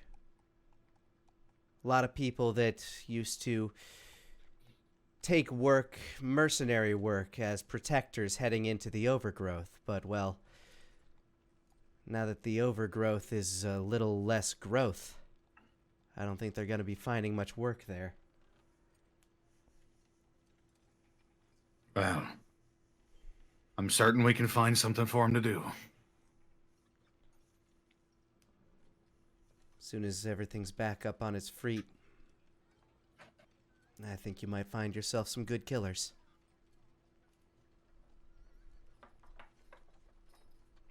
He just gives a smirk at that.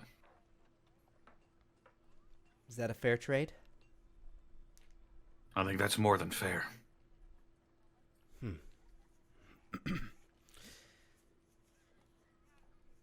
So how soon can we expect those workers?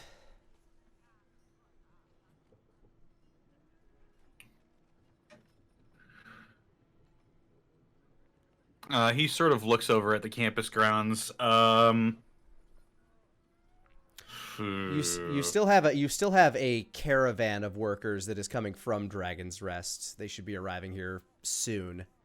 Probably within the next day or so.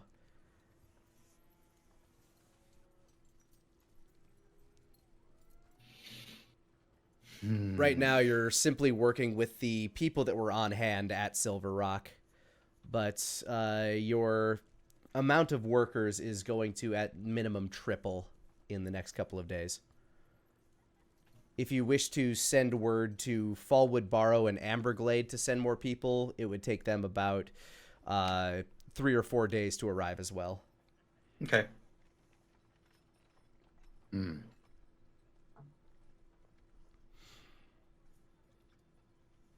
I could spare you half of my workers now, within the next day or so. That's very generous of you.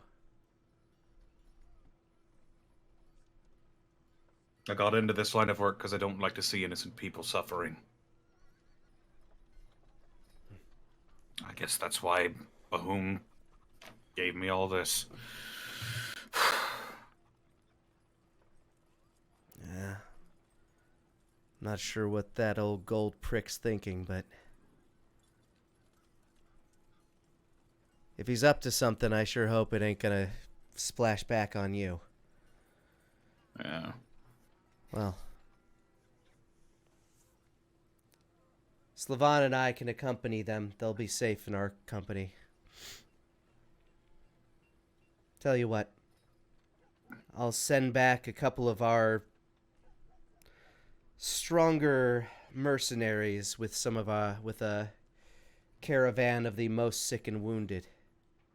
If you mean it about putting them up, I'll send the men as a advance.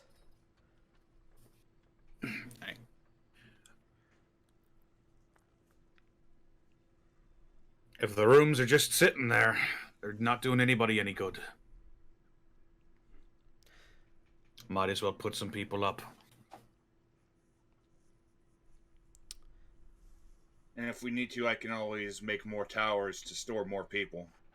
That, At least while I'm still in town. that as well. How many do you think you'll be able to house? Because we can, in a makeshift caravan, probably send upwards of 30 people, 40 people. 10 of whom would be mercenaries trying to protect the caravan itself. Would I have enough vacant housing in Silver Rock to put these people up? Let's see. What would this be? Trying to think what this type of what type of role this type of problem solving would be. The estimation of space.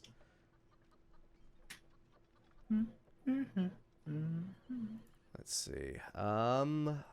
Go ahead and give me a...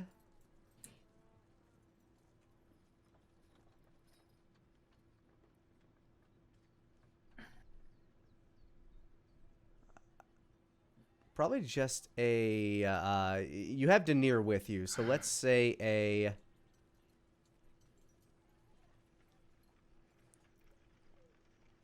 Let's just say an intelligence check with advantage. Alrighty. 19. You're not sure you have enough space to house 40 people, but you think that you might be able to set up triages, and you could probably find the space, but it would take a little bit of doing if you really wanted to take on that many people. And with Denir's ability to create towers, like create a tower, which those towers don't last, like they aren't eternal, right? They do eventually have to come down.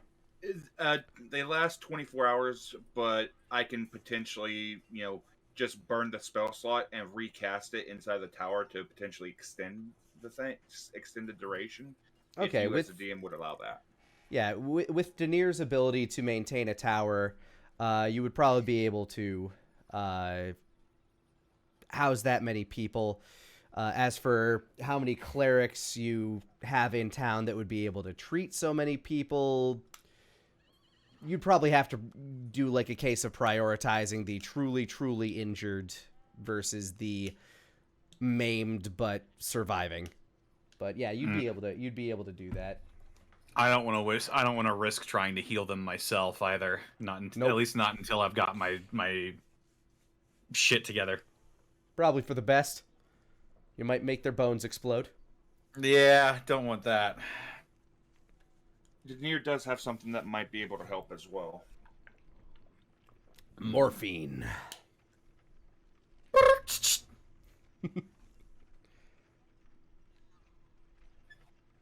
how many people can help with that. I think it's only like. So yeah, that would be 30 wounded and sick, of which you'd probably be able to find housing for about 20 of them, and then 10 of them can be triaged in Denir's tower.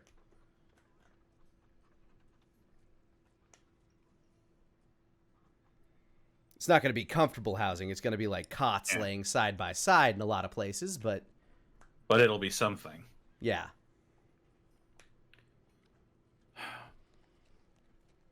And I can customize the tower how they need it. Like, you know, I can make it an empty floor so they can have places to have water. My man Denir here can make it so that you're most sick and wounded and have a space to be taken care of. The others might be a bit of a tight squeeze, but they'll be safe. This means a great deal to my people. All right, I'll send a caravan as soon as I get back. Of course.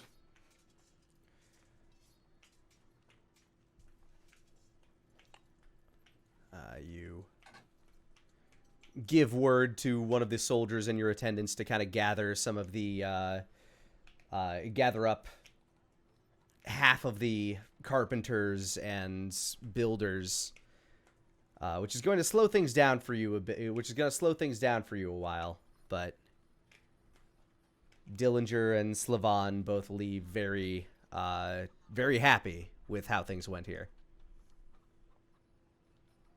Getting a good review.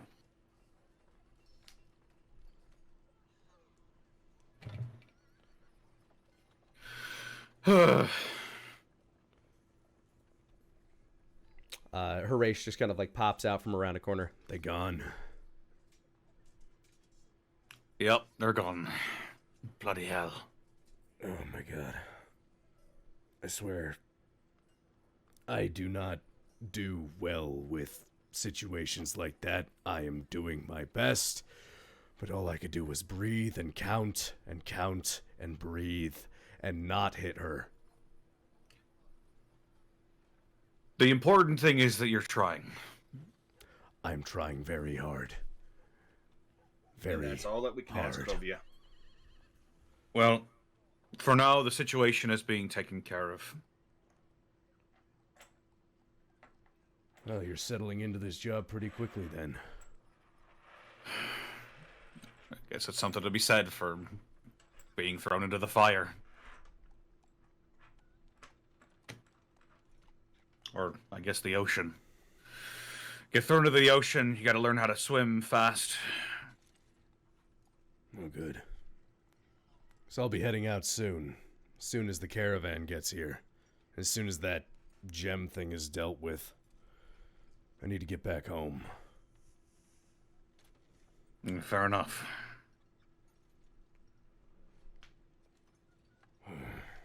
Well, I'm gonna continue making my rounds.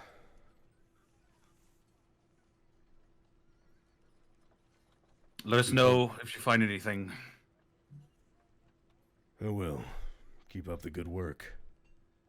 And he, like, through the subtle seismic pounding of his feet as he casually walks away, Horace just goes to continue his day. Ugh. Wolfgang takes his hat off and he just like sort of fans himself with the brim. He's improving. Yeah. Tell that to my tooth I'm never going to see again. That's exactly where I was thinking that he improved from. You still remember the flavor of his backhand. Tasted like bronze. It's hard to tell how much of that was the blood. But it was there. Well,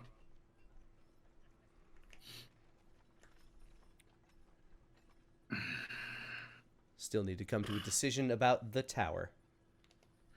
right.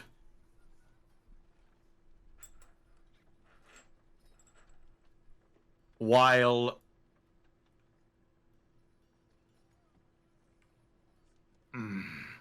while the idea of devoting an entire space towards sort of an, I guess, a tinkerer's, a tinkerer's spot would be an interesting idea. I don't want to. Yeah, it would be both a tinkerer's workshop and a kind of an industrial level smithy. So basically just a facility to produce gear for you and the like. It would basically make better gear and potentially have a place to train artificers, whereas the school would be a place to train wizards and sorcerers, and a military complex would, have a cannon as a deterrent for Nidhogg, plus potentially train another class of warrior. The outpost would simply be for security's sake. Mm-hmm. Though each of them offer benefits, obviously. And just due to the fact that it is built as it is, they all function as a watchtower.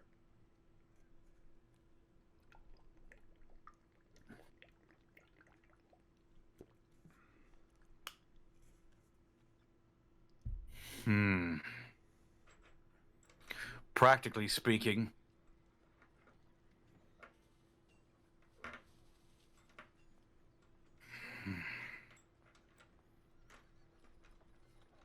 while having a lot of munitions and armor and gear with an industrial smithy would be nice.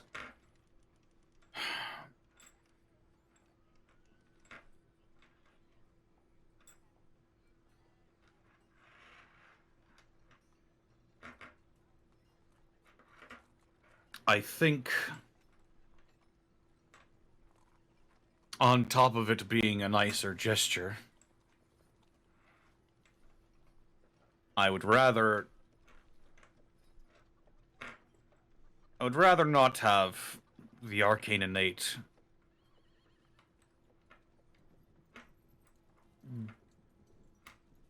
feel like their only option is to go over to that other side. You gotta be the change you want to see in the world, Denir. Yep. And given... So I think... Go ahead, Connor. I think with your guidance and your unique perspective and talents, you would be perfectly suited to preparing the Arcane innate against the forces that are to come. Denir gives a nod. Plus, not to mention, I spent a lot of time building the tower in Dragon's Rest, especially with the rune work and everything. I could, if you want to turn that thing into a tower for the Arcane innate and for wizards, I can definitely get that place runed up and get it prepared. All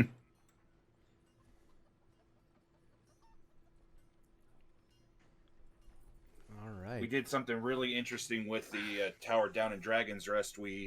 Inside there's magic suppression, where even if they have like an outburst of magic, it's not as severe as if they were, say, out in the streets. I think that would do well towards quelling all of the people's fears, theirs included.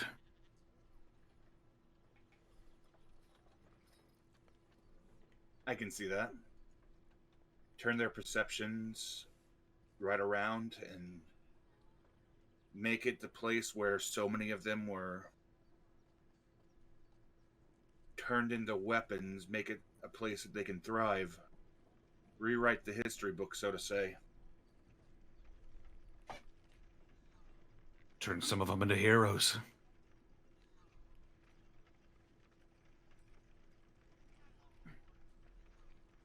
All right. So the tower will be turned into a magical training ground, and the surrounding lands will be a campus dedicated to teaching sorcerers how to control their abilities.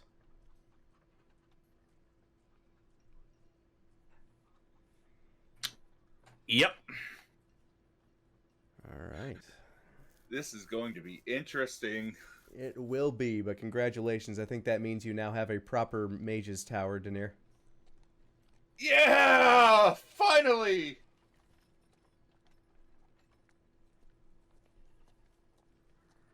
All right, I'll make note of that. Obviously, to be built properly after the Kylum is finished. Mm-hmm.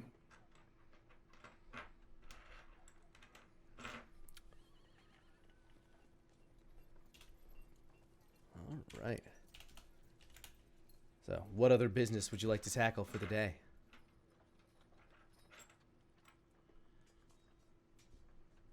Obviously, sending out messages and letters to the towns of Fallwood Barrow and Amberglade. I'm guessing you're going to recoup your lost labor through those towns? Yes. Denir could also potentially assist by, sending messages and getting information out that way. True, but an official missive from the Lord of the Land is usually going to hold more sway than... I mean, even though you know some of those people, even if you convince them, word of mouth isn't going to convince a bunch of people just to get up and march their happy asses all the way over to Silver Rock. True. Hey. You know... all this fails. Think I might have a backup plan. Cuppa for your thoughts? I just wonder how Giblink is doing is all.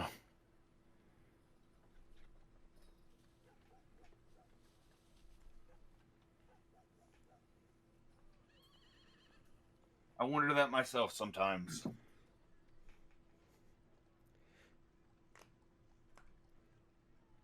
Giblink's image floats over your shoulder. I'm always just a message away. Ah! Wait, you can see it too?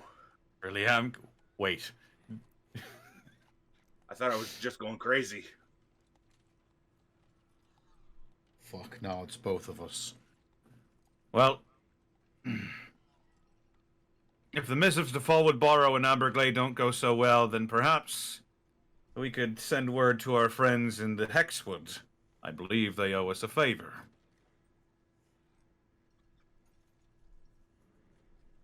That's going to be very interesting given what happened to Giblink the last time he was here. That is right. I completely forgotten about that.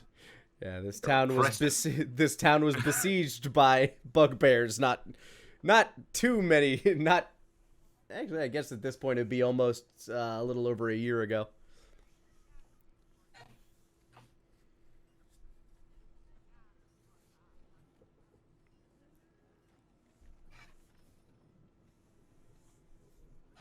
It's possible. Don't get me wrong, but It's a last resort. Yeah, we might be pushing it a little bit with the Arcane innate. That is fair. Last thing I need is the people think I'm here working for the enemy, quote unquote. Mm-hmm. Giblink, the enemy. But yes, public perceptions would be very odd if you brought a bunch of goblins into town. What if I dressed him in funny hats? Hmm. Well, it's a last resort.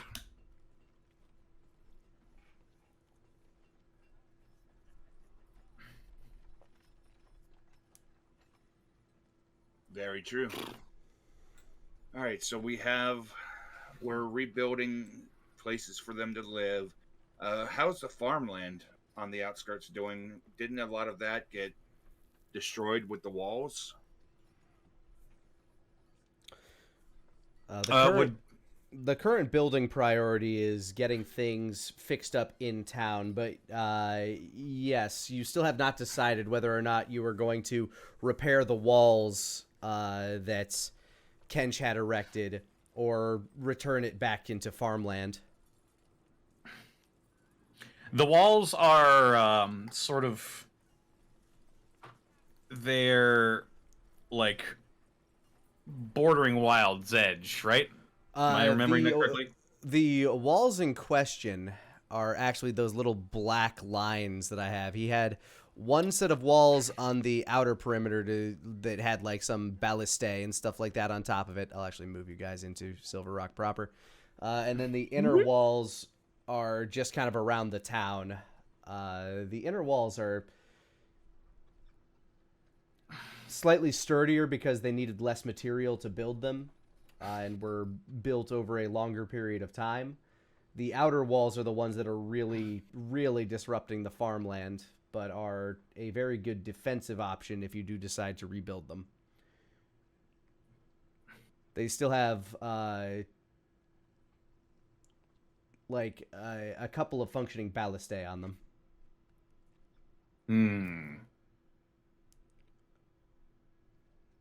Of course, you can always take those and move them back to the inner walls, but that shortens the distance between where they would be effective in a military situation.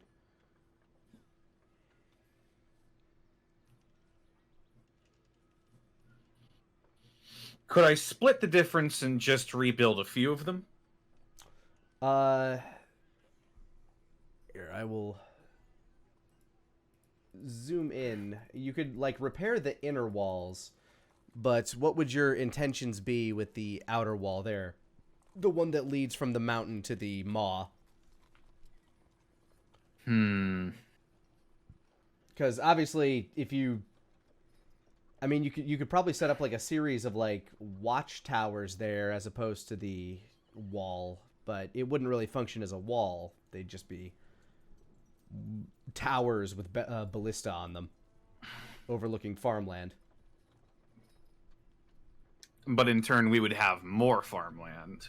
You would in fact have more farmland at present. While the people here aren't starving by any means, you do currently have to trade food with places with very rich farmland and grain supplies like Amberglade. Now, depending on if we have a druidic option, we could keep the outer wall and use third level plant growth to nourish the land, and that would double the food supply, but we'd have to have a druid that would be on hand and willing to cast that every so often. That is an expense that you would potentially be able to hire, but you would have to raise the money to do so. As it is, you are currently on budget for everything you are going for, but you are also conscripting people to serve as laborers for a period of time to help keep things on track.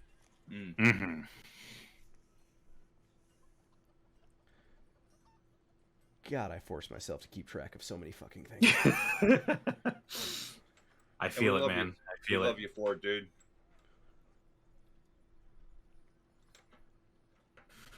My Uncle Vargas once told me that an army moves on its belly.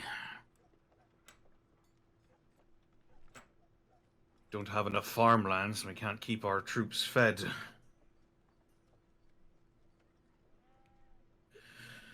But at the same time, if we get rid of that outer wall, you know, we know what's coming. And that's going to be a whole lot less defenses to keep them out.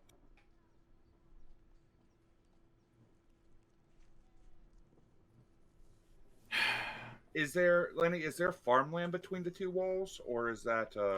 It's land that is farmable, but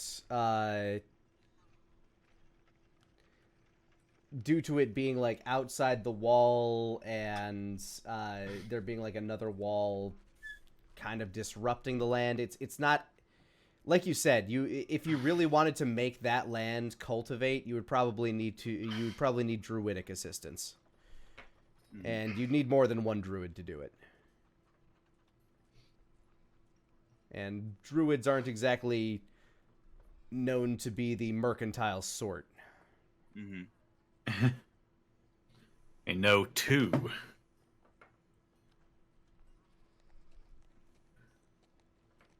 And one of them isn't opposed. But like I said, if you did want to, like, your best bet of splitting the difference would be turning that outer wall there into a series of watchtowers. You wouldn't be able to stop anything that's like marching on the ground, but if you're just looking to hit things in the air and keep track of, things that are on the move towards you, that would be your best effort in splitting the difference, I think. Because obviously, you can't just split up a wall. That just... I mean, it's like a barricade, but it's one that's very easily avoided.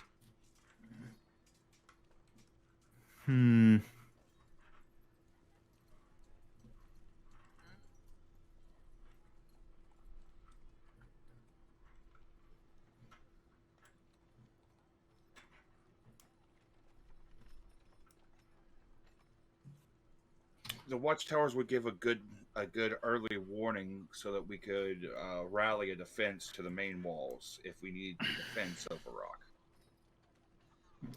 You're right about that. I think I like that plan. We'll go with the watchtowers.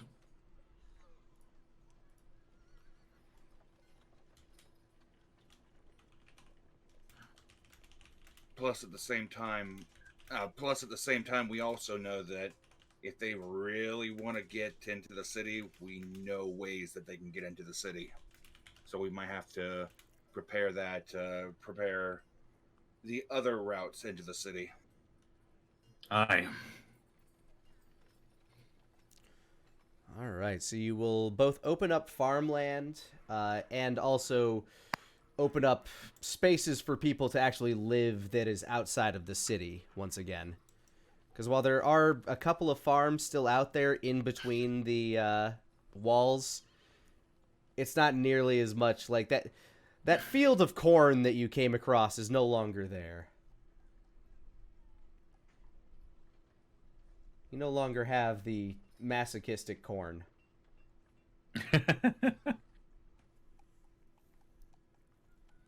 Oh, that's a shame.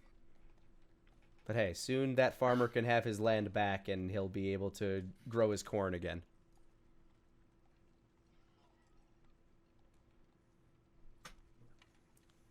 Soon. And there'll be some sick watchtowers battered about. Ah, hell yeah. Each of the watchtowers will kind of serve as like a kind of a base for like a squad of soldiers, basically. It'll have like a guardhouse at its base, small space for like, cooking and recreation, and then the tower itself, which will either just be a watchtower, or in the case of the ones where you are able to put some of your working ballistae, you will have ballistas kind of set up as kind of like a small defensive perimeter. Depending on how often, depending on how many mages we have, we could actually set up copies of my tower for the watchtowers. Yeah, but that would take a mage year to cast that and they'd have to cast it every 24 hours until then. Yep. So probably not worth the cost. I can see that.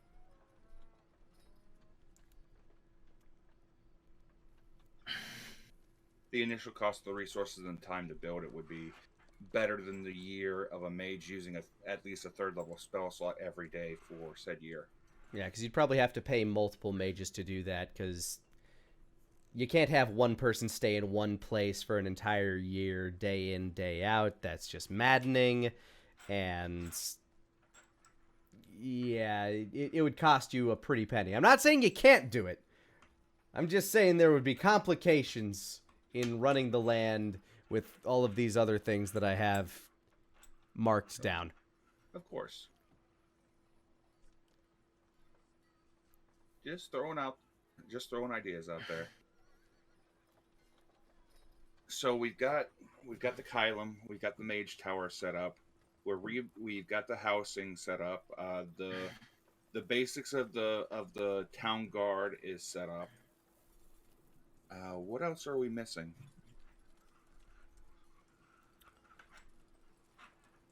We've got the idea for the food supply set up. We've got the ritual currently being made.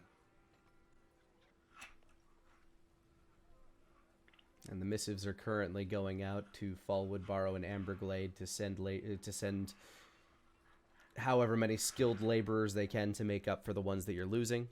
Mm-hmm. We've got Wild's Edge dealt with. We've got Flicks dealt with, or at least somewhat dealt with. We're recruiting more soldiers for the Kylum. Or at least more instructors for the Kylum. Yeah, and they can either, well, they'll probably be, I don't know, what would you call them? Cadets or guild members? Is the Kylum more of a military institution or a guild? I'd say it's more of a guild. So yeah, they're either going to become guild members of the Kylum Diaboli, or they will sign up to assist as town security and town guardship, is probably how they will fall in line when they arrive after Dillinger explains the situation. Right on. And depending how skilled they are, if you find any, like, I'll roll for it and see how many of them are particularly skilled. You might have like another instructor or something on your hands, or particularly skilled guards or something. Hell yeah. I would say reach out to the... I know that a lot of the Fae folk have been displaced in the overgrowth, but bringing them into Silver Rock might have the same public opinion as the goblins, at least for the moment. Yeah, hard to say what's going on out there. It's if Wild's Edge is having issues, they are certainly in a rough way. Mm-hmm. Crazy shit.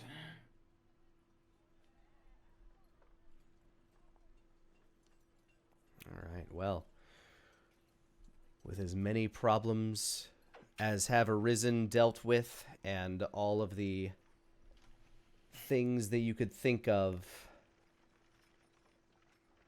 addressed, as you continue to rebuild this city, here's where we are going to end today's session.